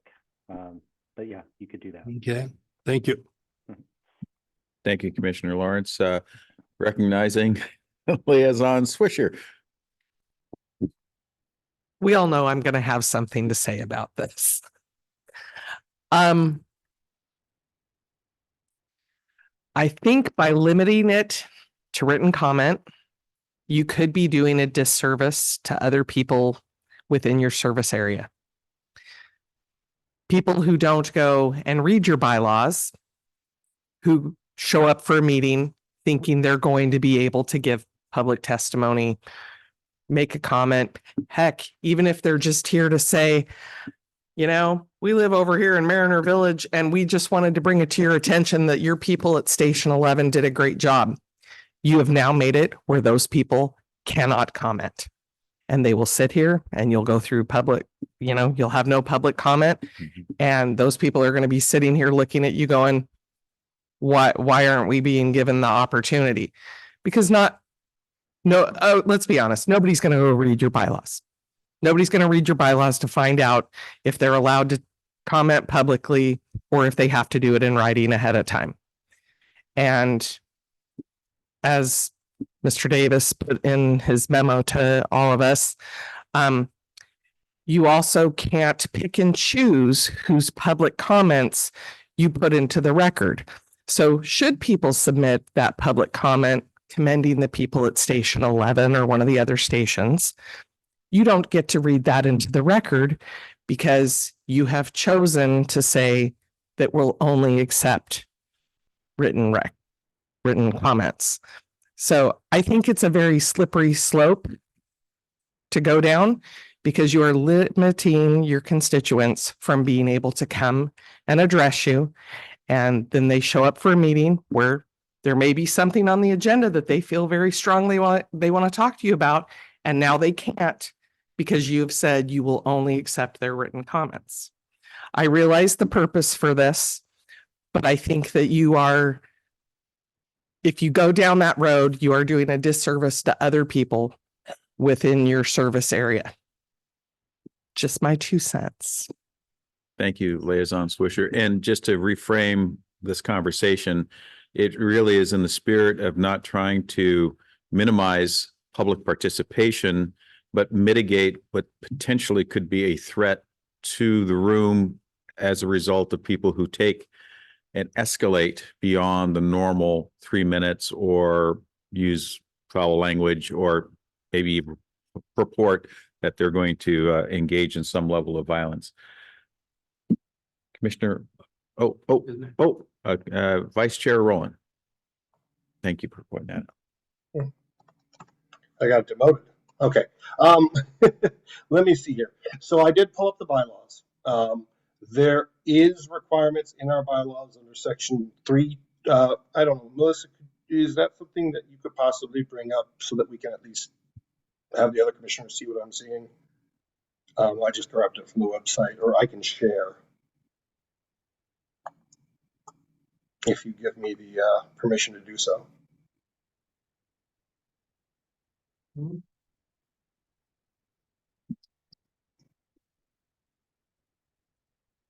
Okay. There we go. Thank you. Let me see. Let me get it torn off here so it's in its own window. And share that out. Your screen. There we go. I'm going to make this bigger so everyone can see it. Essentially, we have 3.2.4, which talks about our different meetings and what we do. Give me just a moment here to move this out of the way. All right. We do have this comment right here that work sessions shall include a period of time for public comment. So if we make any changes, whatever motion we make, again, to Commissioner Lawrence's point, it requires a simple majority to pass something that overrules these or amend them, essentially. So that's the first thing. Sorry, let me go back up, make sure we're getting all of them here. Get back up to the top. Hold on a second here. All right. Section 3.5.5 talks about that they may comment on any matter related to the business of the RFA. So we don't in our bylaws require it to be on agenda items. Comments are limited to 3 minutes. We have these stipulations here. There is a sign-up sheet that we require them in order to make a comment. If the chair decided to use a sign-in sheet, I've never required it. I heard that we had one possibly at a previous meeting, but I don't know. There is public hearings. Members of the public may comment at public hearings. And then that's pretty much it, I believe, as far as the public comment is concerned in the bylaws. So right now we've got it really open. I do want to double check something that our liaison pointed out. Let me unshare this so I can see the screen. I'll do that. Stop share. There we go. And that is Attorney Davis. I believe in your opinions that you put in there regarding reading public comments into the record, that there's nothing that prohibits us from reading a comment that was received or not reading it, and that there's nothing that requires that we read all or nothing. It's more of a, if we allow oral comments from one, we can't do written comments from another. It's all or nothing in that case, but not for commissioners themselves going, we received this nice letter, we'd like to read it into the record. Is that accurate? You're under no obligation to read a written comment into the record. You can do so if you wish. It's optional. My advice is whatever you decide upon, all commenters, whether they're commenting in writing or commenting verbally, that they be treated the same. You don't have a different rule that applies to a different member of the public. Gotcha. All right.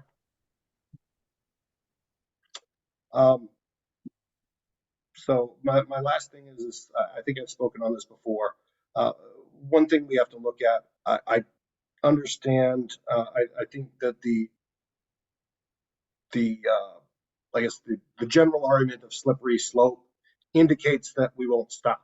That if we start in this direction, we're going to get worse and worse and worse. I don't think that that's valid. We're trying to be very measured in whatever we do with this, knowing that we don't want to restrict any more than that is necessary to maintain order, to be able to minimize risk and avoid confrontations. So I don't think it's a slippery slope if we do make changes.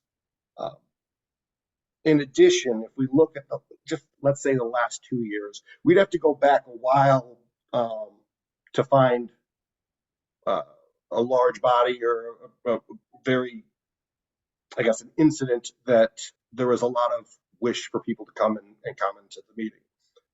Over the past 2 years, I can think of maybe 3 or 4 members of the public, other than Ms. Coyne, who was always so gracious in her comments, that have come in to comment on the issues. So looking at our past, yes, people could show up and not know the policy. But this is the case for any elected body that may have written only comments. And there are other agencies that do things differently. So we can always speak to them offline, take a recess if they want to actually talk to commissioners, personally to address things. So we don't want to stymie people's ability to tell us what they think. It's just making sure we figure out a way to do it orderly. I think that our bylaws obviously are wide open. And we've seen, the abuse, I guess, for lack of a better term, of the openness of that policy. And I don't like the idea of punishing all for the actions of one or for a group of people. But at the same time, we have to be able to do business without having to, resort to the police. And if these were just one-time incidences, that would be something different. But, for people that are coming back week after week, we can't put things in our policy. In fact, our current there's a sub policy outside, I think, of the bylaws that talks about profanity. Even restricting profanity is a tricky legal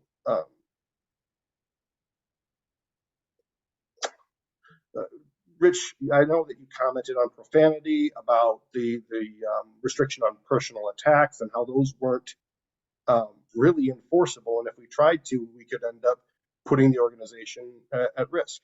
Is that correct? Yeah, that's right. There is case law. Keep in mind that these constitutional issues can be very complex, and different courts oftentimes reach different decisions. But there's authority there that says that a restriction on profanity or a personal attack would be a violation of First Amendment rights. So it's my recommendation that that we don't cut off a speaker simply because they use cuss words or they make a personal attack. Now there is a limit, of course. There, as I talked about in the memo, there is such things as a true threat. So the problem is making those calls, as an umpire, essentially on the spot, is tricky. And so, which is why I recommend that you try and pick manner restrictions or content restrictions, like, limit your speech to just items on the agenda so that it's an easy call. So in the heat of the moment, when the comments are being made, it's black and white. And I think that's an easier position to take and something that'd be easier to defend. Right. Thank you. The chief concern that I have throughout all of this is both the safety of individuals that attend our meetings, staff, and commissioners, but also the liability that we assume. This is a risk-benefit analysis. We have policies that are very wide and open, but if somebody goes out on a limb or does not, follow the directions or goes overtime or anything like that, or provokes a member of staff or a member of the public into physical contact, that opens the organization up to huge liability, both on civil rights issues or assault charges. And that's, I think, what bothers me the most about this is that it could hurt the organization if we leave it as is. So I would at least support temporarily going to written comment only while we look at what policy changes we can make that are legal, that everybody's comfortable with, that would still meet the goals. If that ends up being written comments, probably the best thing, then we can continue doing it. But Thank you, Chair Rowland.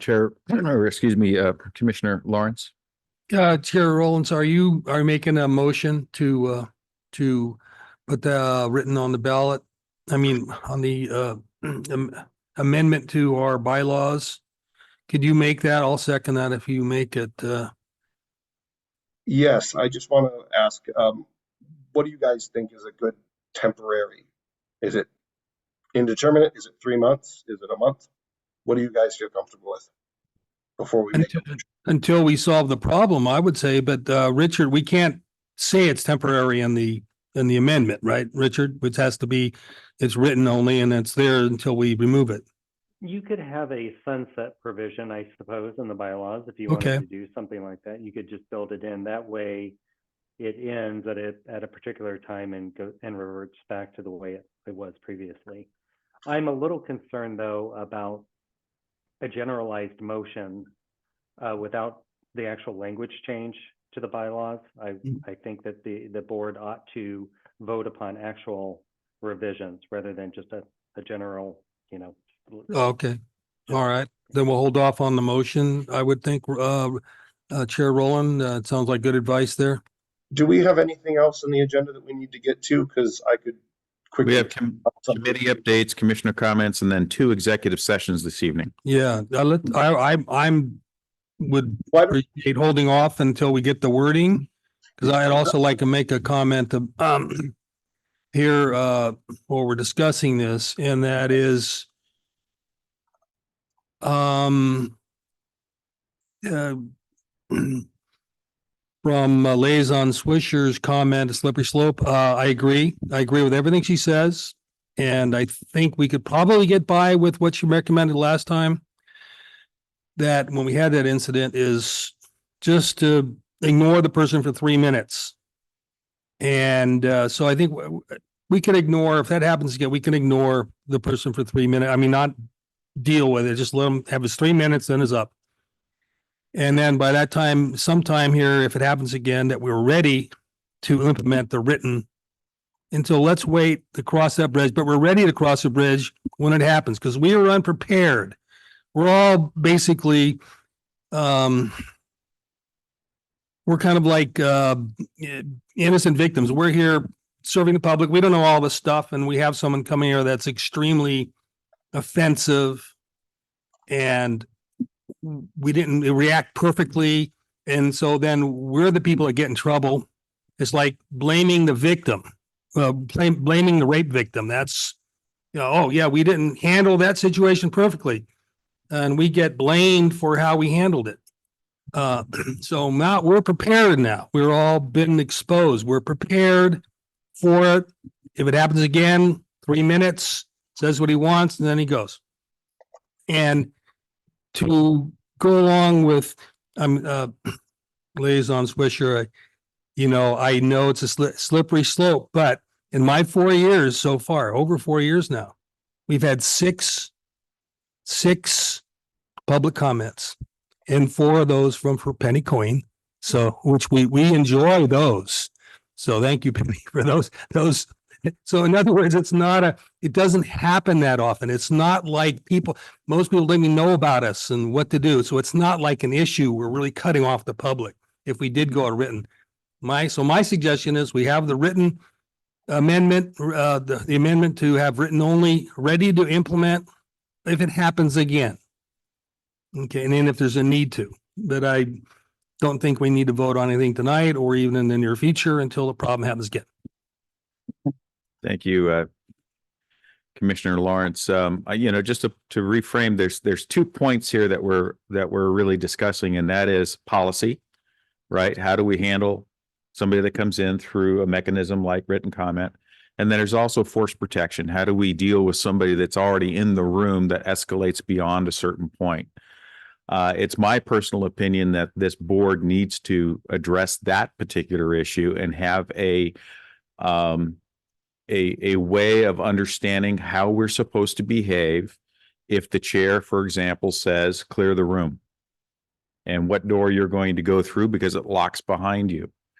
This is not a violation of public speech. This is a protective order that would be issued in case somebody, let's say, for example, bent down and we saw that there was a weapon in the waistline. Okay. And the chair recognizes that and says, we need to take protective action. And that's just to move everybody into a safe quarter. So just kind of put it in those two pieces, if you will. There's the policy of how we're going to ask people to conduct themselves. And then there's the other piece, and that is how we're going to actually exercise an emergency protective order of some kind on ourselves. not asking the fire department, who is in charge of the facility, to protect us, because I don't think that is a realistic expectation. Any other comments? Liaison Swisher. Yeah, I have comments. I would be happy to be placed at that end of the table so that when people sit down to make their public comment, I don't have a problem reaching over and go, you're at your 3 minutes. You need to stop. We also need to make sure we let them know when they start talking or before they start talking. You have the 3 minutes, don't, and everything. And then we need to not interrupt them because it antagonizes them. I, right. We do know that now.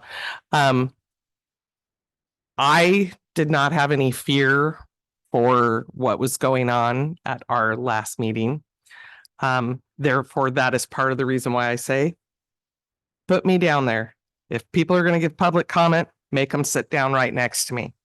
I don't have a problem with politely when they reach their 3 minutes and the chair has said, your 3 minutes is up, helping them to understand that they need to turn the button off and end their comment. Because I do think that how we handle the situation makes a big difference with how they react to the situation. And so, to not make it, because you just made a perfect example. Do we want to make it where if Penny shows up, she can't speak openly because we've changed policy because of one other person? I think that we need to look at other avenues.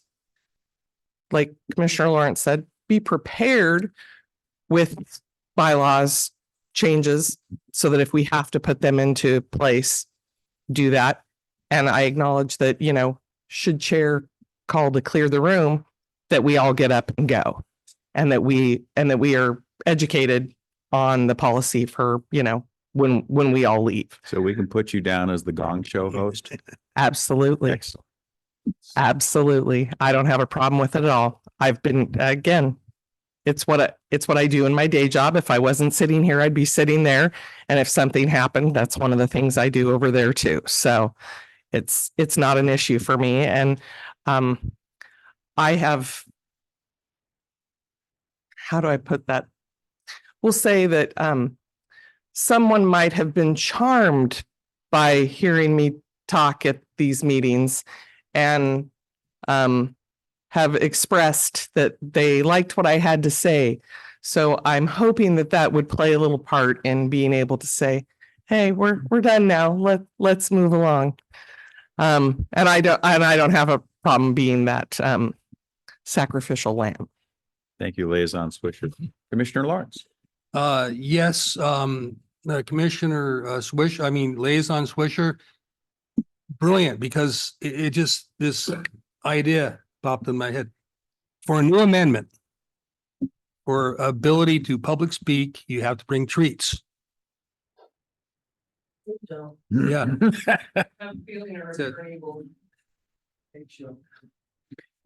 Thank you, Commissioner Lawrence.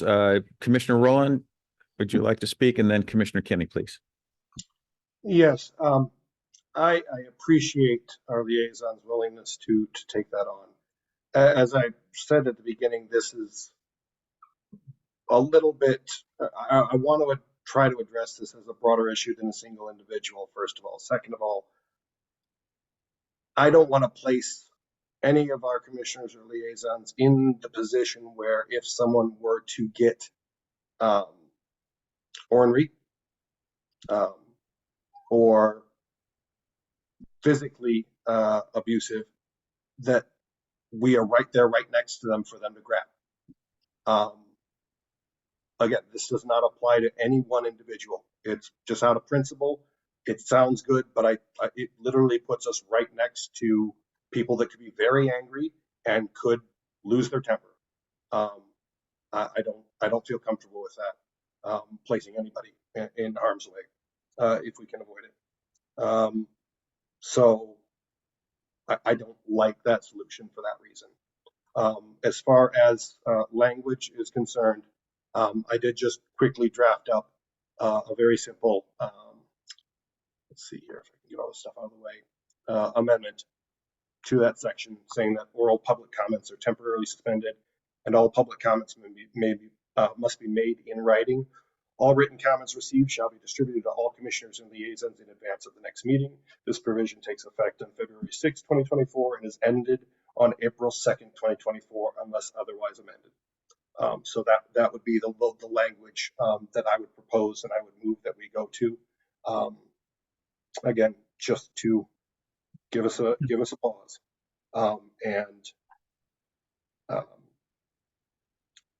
This extends beyond just the in-person disruptions, but again, we're seeing this across the Zoom side too.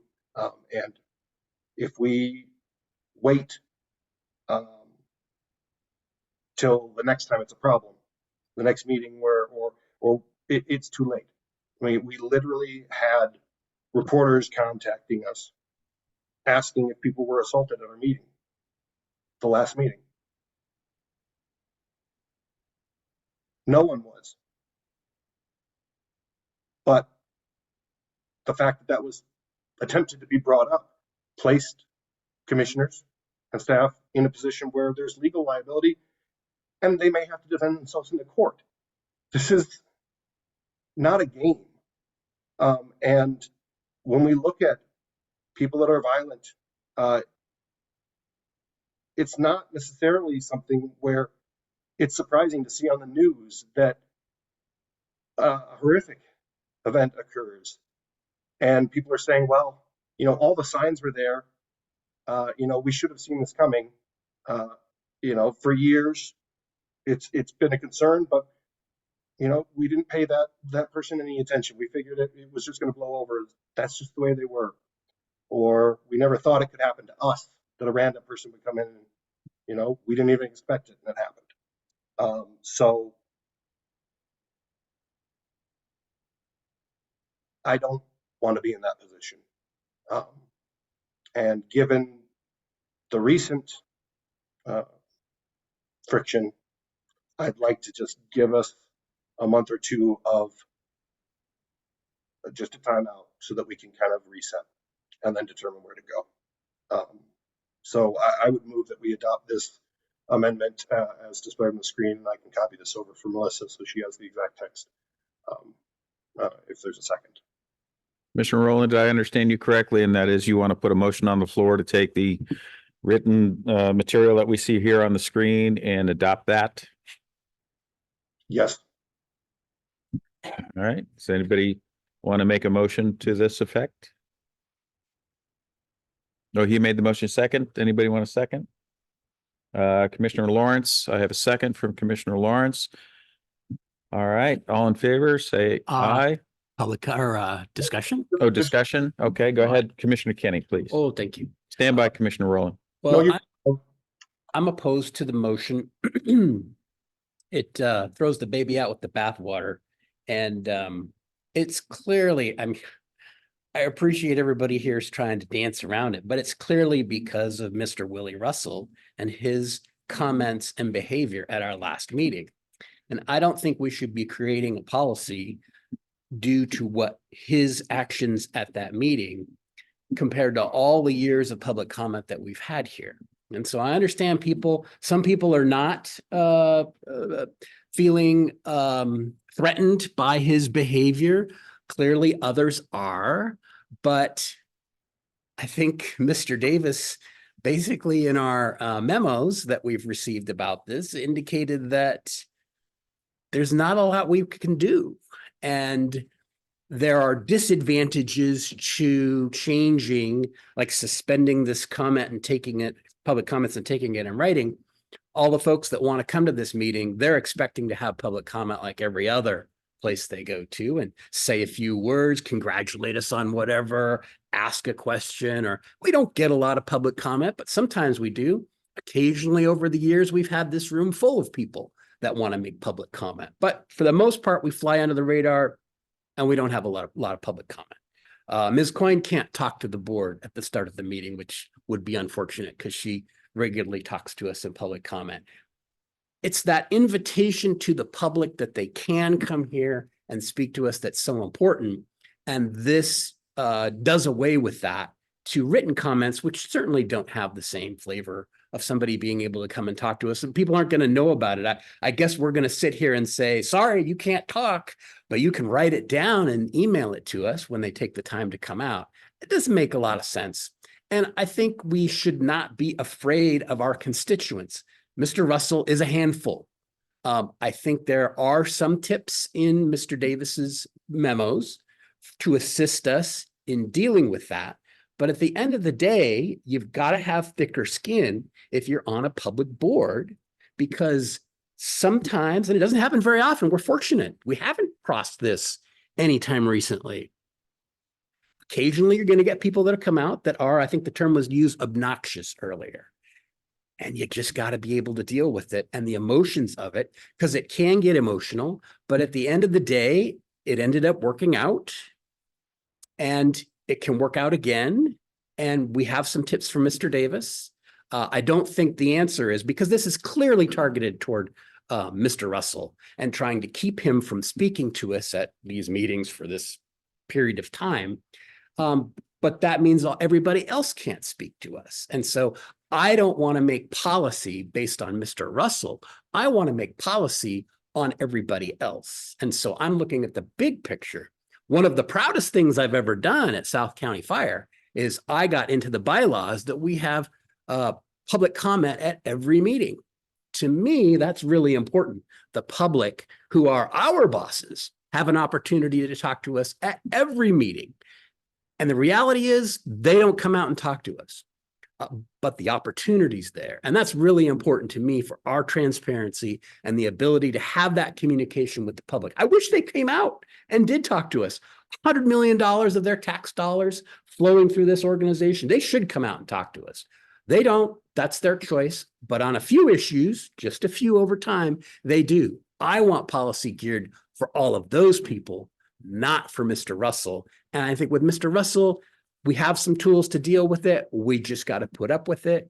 It's not great, but if you follow the local media, other cities deal with a similar thing on kind of a fluctuating basis. They'll have people that do that, then they go away. Other people do it. I've seen it in the media, in the Linwood City Council, at the Malik Terrace City Council, at the Edmonds City Council, and at the Mukilteo City Council. And it just ebbs and flows. It's here now. We just got to deal with it. The answer isn't stop the comments, make them all in writing. We don't want to talk to anybody. We just got to deal. It's a hurdle. We got to deal with it. But that doesn't mean we put up hurdles for everybody else to talk to. So I'm not in favor of this motion. Thanks. Thank you, Commissioner Kenny. Any other discussion? Commissioner Teoflat.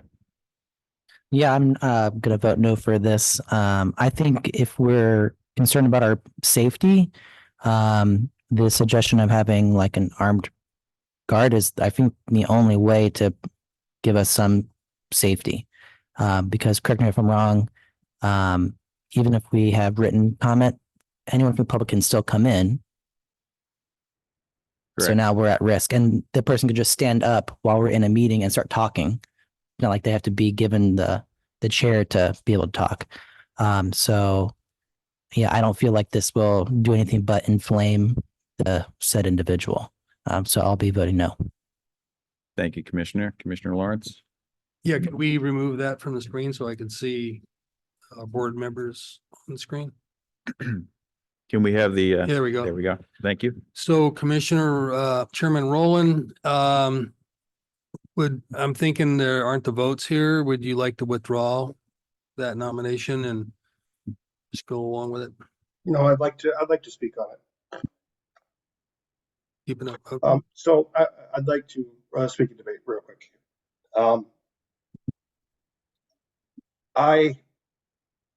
It's true. I have a history with this individual that goes back 6 years when he showed up at a legislative district meeting. I watched him terrorize old ladies, make them scared to even come to meetings.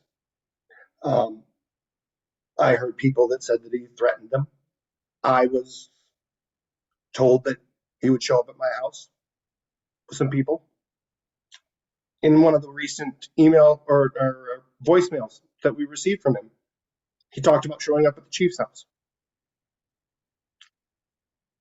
This is a person that's been convicted on multiple felonies. And if you do a quick search, you can find the newspaper articles that talk about why. And it's not something that I'm comfortable with. We're talking about accusations of threatening public officials with violence. We're talking about horrific acts. I do want to make sure that whatever we do here is not knee-jerk to any one person. At the same time, I don't want to have a situation where it was just luck or just, I guess, if either commissioners or any commissioner put a hand on him, even just on his shoulder, to say, hey, you know, it's time to stop. We have a lawsuit on our hands. It was very close.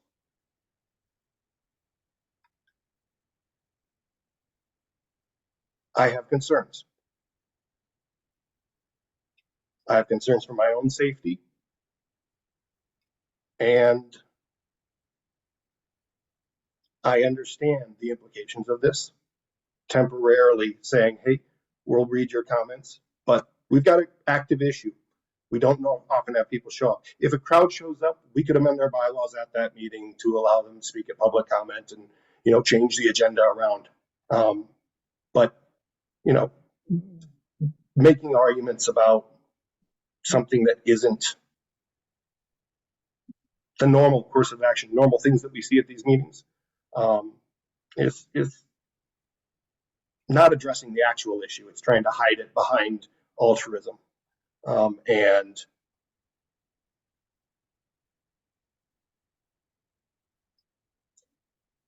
I don't want to see anybody hurt or anybody be put in handcuffs or anybody have to go to court to defend themselves against claims, whether they be false or true. If we can avoid it. Yes, people could still show up at these meetings, even if we had written comments, and cause problems. But we're not giving them the microphone to start that process off when we know that it could cause problems. Chair Rowland, yes, one finally, other comment here. Let me just finish. Finally, I want to say that you're right. Commissioner Kenny, you are absolutely right. There are other city councils that deal with these issues. But those same city councils are trying to address how they can change their comments to make it beneficial for those that need to get their opinions heard, but not be something that is a free-for-all. And so we've done our due diligence when it comes to finding out what the options are. And this is one that is an option because most of the other ones probably won't be effective. You know, we can't limit what they say. And if we cut them off, we already know that some people won't stop. So this is one of the few options we have right now. So I ask the commissioners to give us this pause, and go from there. Thank you. Thank you, Chair Rowland. Commissioner Lawrence. Yes, Richard, you saw the proposal there for an amendment to our bylaws. Did you recognize anything that might be a red flag for you, or wording or anything that looked like something we can vote on? No, I think you could vote on that. Okay, thanks. Yeah. Appreciate it.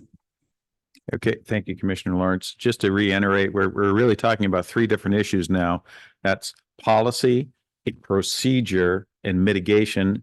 To Commissioner Tieflack's point, having somebody who might be armed in here who's commissioned to ensure the safety of the people. So I think those are three spectrums that we are incorporating in the discussion. I recognize Commissioner Kinney. Yes, I think that Commissioner Rowland may be mistaken on the bylaws because I don't see that citation. I think that's the old bylaws because public comment is both in our bylaws and in our policy. So I think he may be looking at a not updated version of the bylaws. The one that's actually posted on our website for the public to see. That's the one that I pulled up. So maybe that didn't get updated. Did we remove I don't public think that's comments? correct. Or are you saying there's something in policy? I'm not saying that what's in the bylaws and the policy is similar to what Commissioner Rowland has indicated, but it's not, this is not exact. And Commissioner Rowland, you're still asking for a vote on this? Yeah, I think this would apply no matter what we have in there, that we're temporarily suspending and going to written comment for this time period. So if there is a small discrepancy that isn't reflected on the public comment or the bylaws that are on our website, then I don't think that this would render it any less effective. Richard, do you have any thoughts on that? Yeah, I don't have the actual language of the current bylaws. I was kind of going off of what you were, Commissioner Rowland, but I think that this is general enough that it would apply. I think it's, I'm just not sure the paragraph number really fits. You could just have an introductory, provision and without the numbering, if that doesn't fit in with the current version. I would be fine with that. If we just put it as a, what would you recommend, like an addendum or a clause that we just insert at the beginning? Yeah, I think you could just have a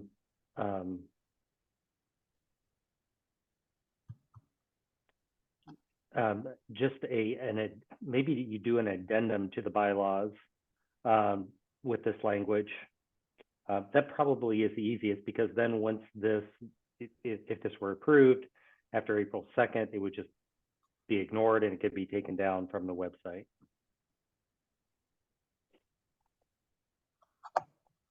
All right. Chair Rowland would like to go ahead and proceed with a vote here on the floor so we can move this. Only if you turn your microphone on. I would amend this then to just have this placed as an addendum to prevent any issues. I did look at the document that was posted on the website, and it doesn't look like the latest bylaws have been put where I was looking. So this says revised 2020. So Chair Rowland, stand by one. We've got a Commissioner Chan would like to speak. John, here's my question to our attorney. The way it really is that if there's a threat of a lawsuit, we can have a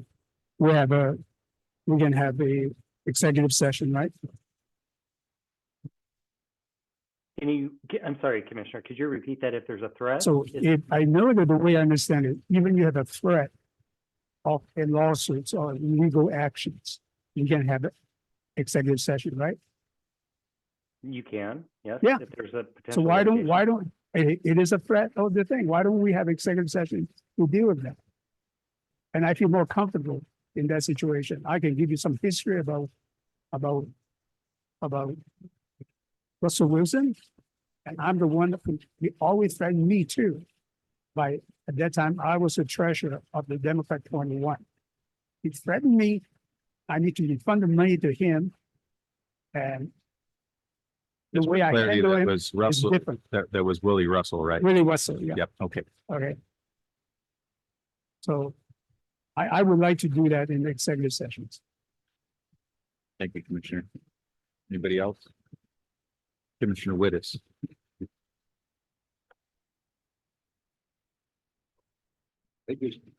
I've been with this organization since 1979. We've been open to the public, we work with the public, and I will continue being that. I don't want to shut somebody off, especially just like we talked about today.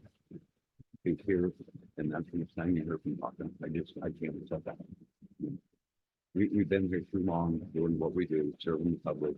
Our guys go out like 100 times a day, and they get more views out there than we get. I get more crap when I was out in the field than the representatives. Yeah, and that's just a thing from addiction to things and other pieces. And it's good stuff we do. Thank you, Commissioner Wittes. Anybody else? Liaison Hoffman. Yeah, I think I definitely agree that treating the whole issue as amending your policy is for what appears to be in this conversation. I'm following the conversation that is the behavior of the state for the organization. And however, I do think that Chair Rowland, having been in this room and watched what's happened, is legitimately disturbed by the events. And I think he's looking for support from his fellow chair people here to step in and give him some assistance, because it was definitely pointed at him the whole time. And I was in the room too. This person, although I do appreciate Liaison Swisher's bravery and all of this stuff for sure. You never know what somebody's going to do. And I think that perhaps maybe the answer to this is not to change the policy, but to address that specific individual and what that person has the right to do. Perhaps it's to create a policy of what is acceptable before the law enforcement call that's a little stronger than if I read those in the house, right? But maybe that's what's needed is to say this is the line right here. If you do X, Y, or Z, we're calling law enforcement at that point. Or you'll be removed from the meeting, whatever. Anyway, I don't have more. Thank you, Liaison Hoffman. Commissioner Law. Yes, what was mentioned by Liaison Hoffman is about supporting our fellow board member, and that's why I'm supporting Chair Rowland, because I feel for him on this issue, because he's dealt with this situation, and it's extremely disturbing. I'm doing it to back him up, not to, and I understand about slippery slope and all that stuff, and I realistically, I don't think we have much to worry about if we just kind of go on, because we're going to be training ourselves on how to deal with it. But this is a support vote. That's why I'm going to vote for it, to give my support to someone here, fellow board member. Anyone else? Thank you. All right, so as far as the vote is concerned, how many yays do we have? Voting yes and nay. I'm sorry, Nay. I had my hand. No, as Got in no, nay. Nay. Hello, nay. hello. Yeah. I had my hand up to speak before you went to the Okay. vote. Just very, very quick. I do want to make clear that you brought up the point that, do we need to get a law enforcement officer? What do we need to do to address this issue? I want to make sure that staff and legal give us those options so that we use this time that we're taking this temporary stop, if we voted, to get better solutions if we can find them. So that's all I wanted to say. Thank you. Thank you, Chair Rowland. So the summary there was to look at other options besides policy change, but looking at force protection for this room. I don't know if that falls to the agency or if that falls to the board to fund that particular resource, but it is obvious that we have what I would characterize as a clear and present danger. This is not a standard person who comes to a board meeting at a city council or something and has history, who has also criminal record themselves in felony category. So this is something that we need to take seriously, as Commissioner Theoflatt mentioned. I don't know if it resides in policy as much as it does in force protection, and definitely should also be answered by our procedures as a body within this room. So if somebody were to walk in to the door, obviously there's a presence of a weapon. We put Paul up front and we all run behind the door, you know, whatever that works out. So any other comments? Are we satisfied with this issue, sir? Have the vote. We had 2-4 and the rest of it. 2 to 5. Motion fails. I'm sorry, but the debate hadn't closed. So I'd ask for just a revote because I was raising my hand at the wrong time and I don't know what was going on there. So Chair Rowland, go ahead and take the floor, but just know it's 9:15 here. that's fine. I'm just asking for us to actually conduct the vote now that debate is done because we weren't done talking about the issue. Are you asking for us to vote? Yes, A revote? because we have to, no, we have to stop. We have to end debate before we go to a vote. I had my hand raised to finish speaking.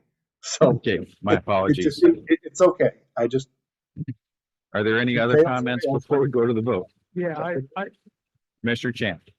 I see you don't understand. Our attorney said this can be executive session. Right? Because of threat of law. Can be. Yeah, I think let's put it in executive session. I think, okay.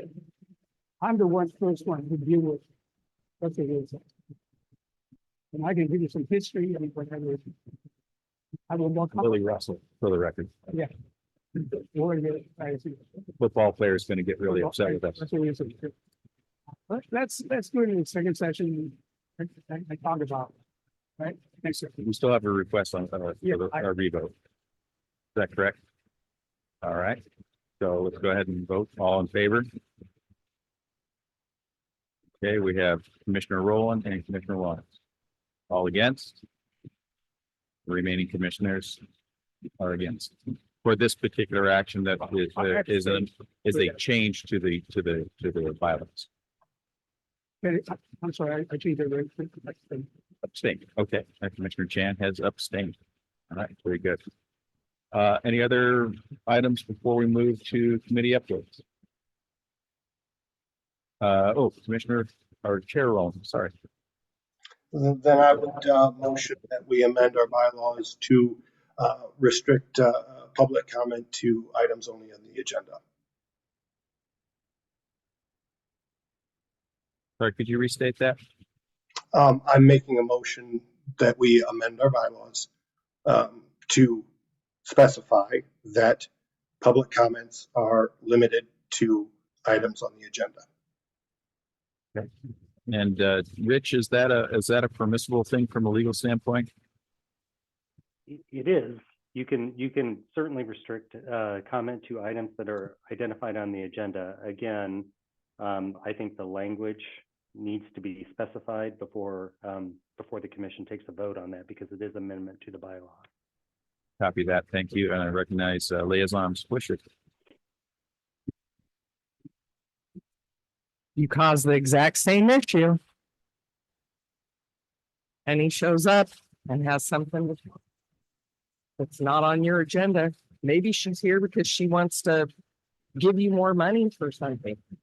And it's not on here because it just came to her that afternoon. Now Penny can't talk because it's not on the agenda. You have the general public who just wants to come in and say thank you or make a comment about something that's not on your agenda. You have just tied their hands from being able to come in and comment. In my opinion, and my almost 21 years of working in public service, you are defeating the purpose of public comment and serving your constituents. And yes, I'm starting to sound irritated because I have to keep repeating myself. And I don't know how many other ways I need to say it that you're doing a disservice to the people who don't come here regularly. You said it yourself. You've only had a few people come. You're going to change everything because of one person. And then potentially hurt those people who only come once every 4 years from being able to comment to the commissioners that are in charge. Just again, my 2 cents. Thank you, Liaison Swisher. No. Is there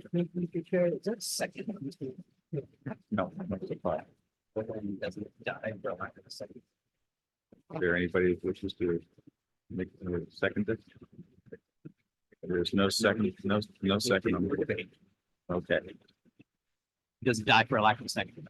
Mr. Chair. I'll say yes. Thank you. Commissioner Lawrence. No comment. Okay.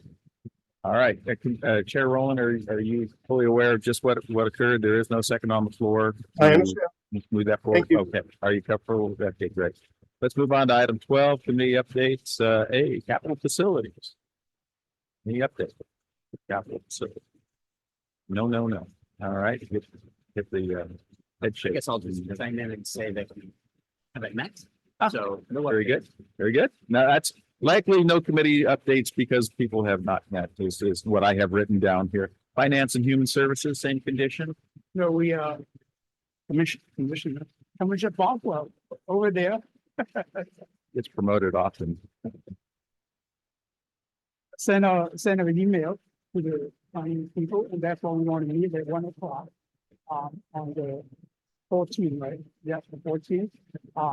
So he's using my name in vain because I was a last chair, so I like to meet at 14th. Is that okay with you? Yeah, and Mr. Ron? That's Valentine's Day, you know, it's, All right, so we can, yeah, so we have some suggestions of what we're getting. Okay, thank you. Thank you, sir. Intergovernmental.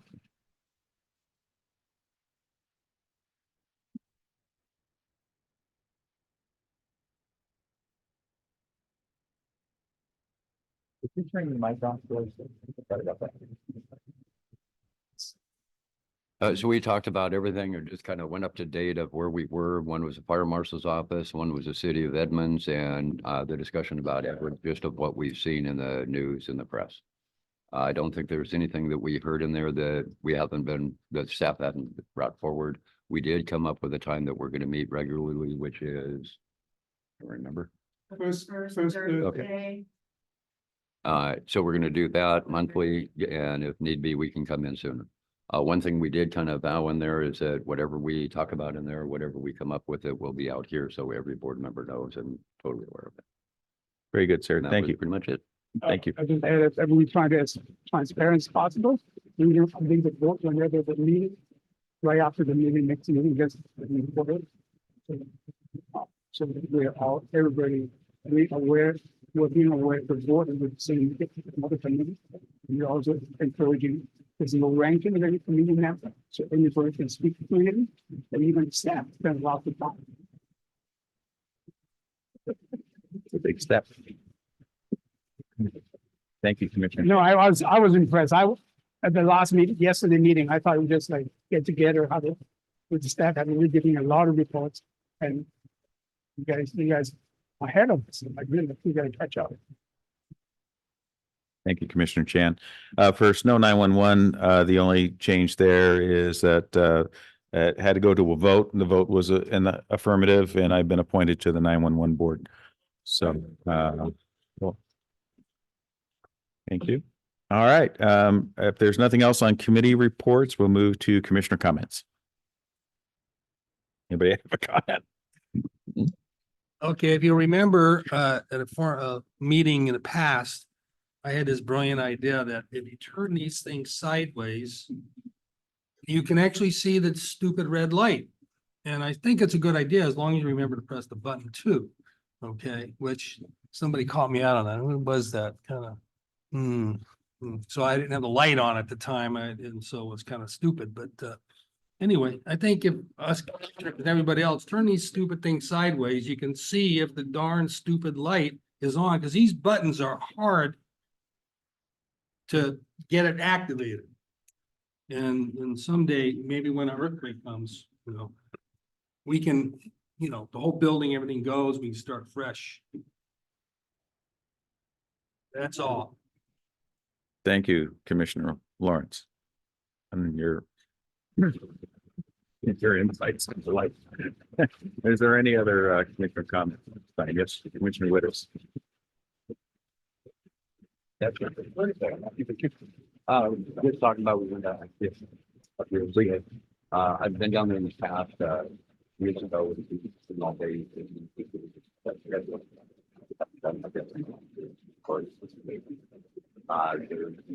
Got the.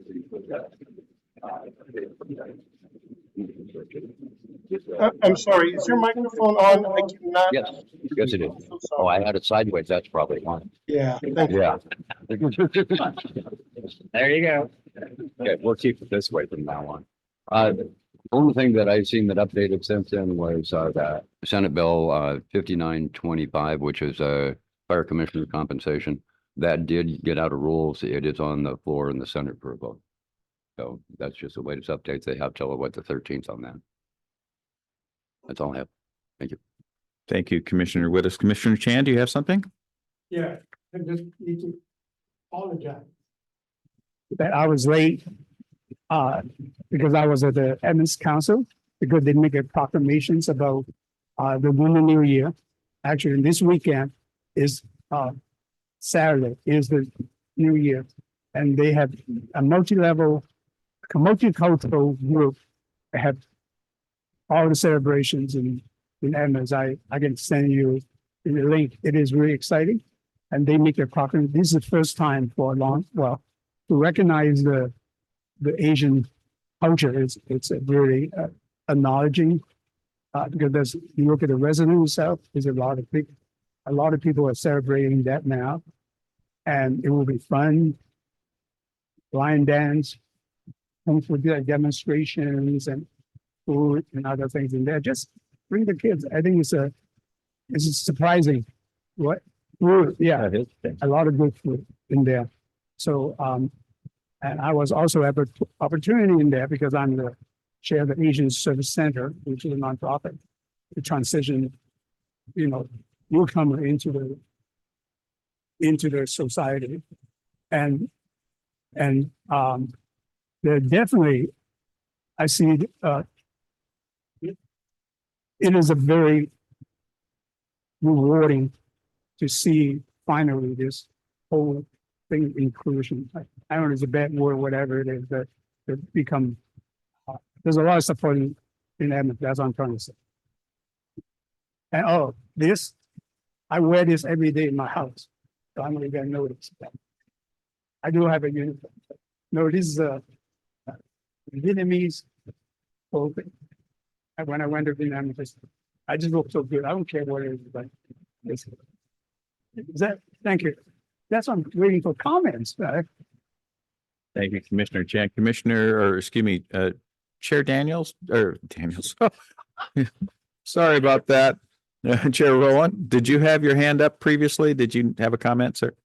Yes, I just wanted to, I didn't get to say something at the beginning, but I am remote. I'm out of town for business, but I will be back next week. Yeah,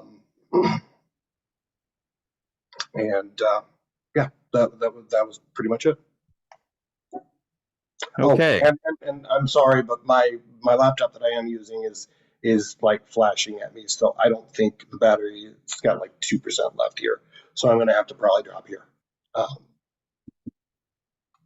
Okay, thank you, Chair Rowland. If there's no other comments, we'll be transitioning to executive session for the review of a performance of a public employee pursuant to RCW 42.30.110 and to consider the selection of a site or acquisition of real estate by lease or purchase pursuant to RCW 42.30.110. We recess for approximately 10 minutes for bio break and meeting in the executive chambers. Thank you. No action to be taken. Okay. And we'd like to go ahead and vote or make a motion to extend the meeting past 10 o'clock. Do I have, okay, I have a second? All for 20 minutes, all in favor? Aye. Okay. There. Start talking now. We're extending the executive session for 15 minutes with no action. Are we good? At 10 PM. Anything else?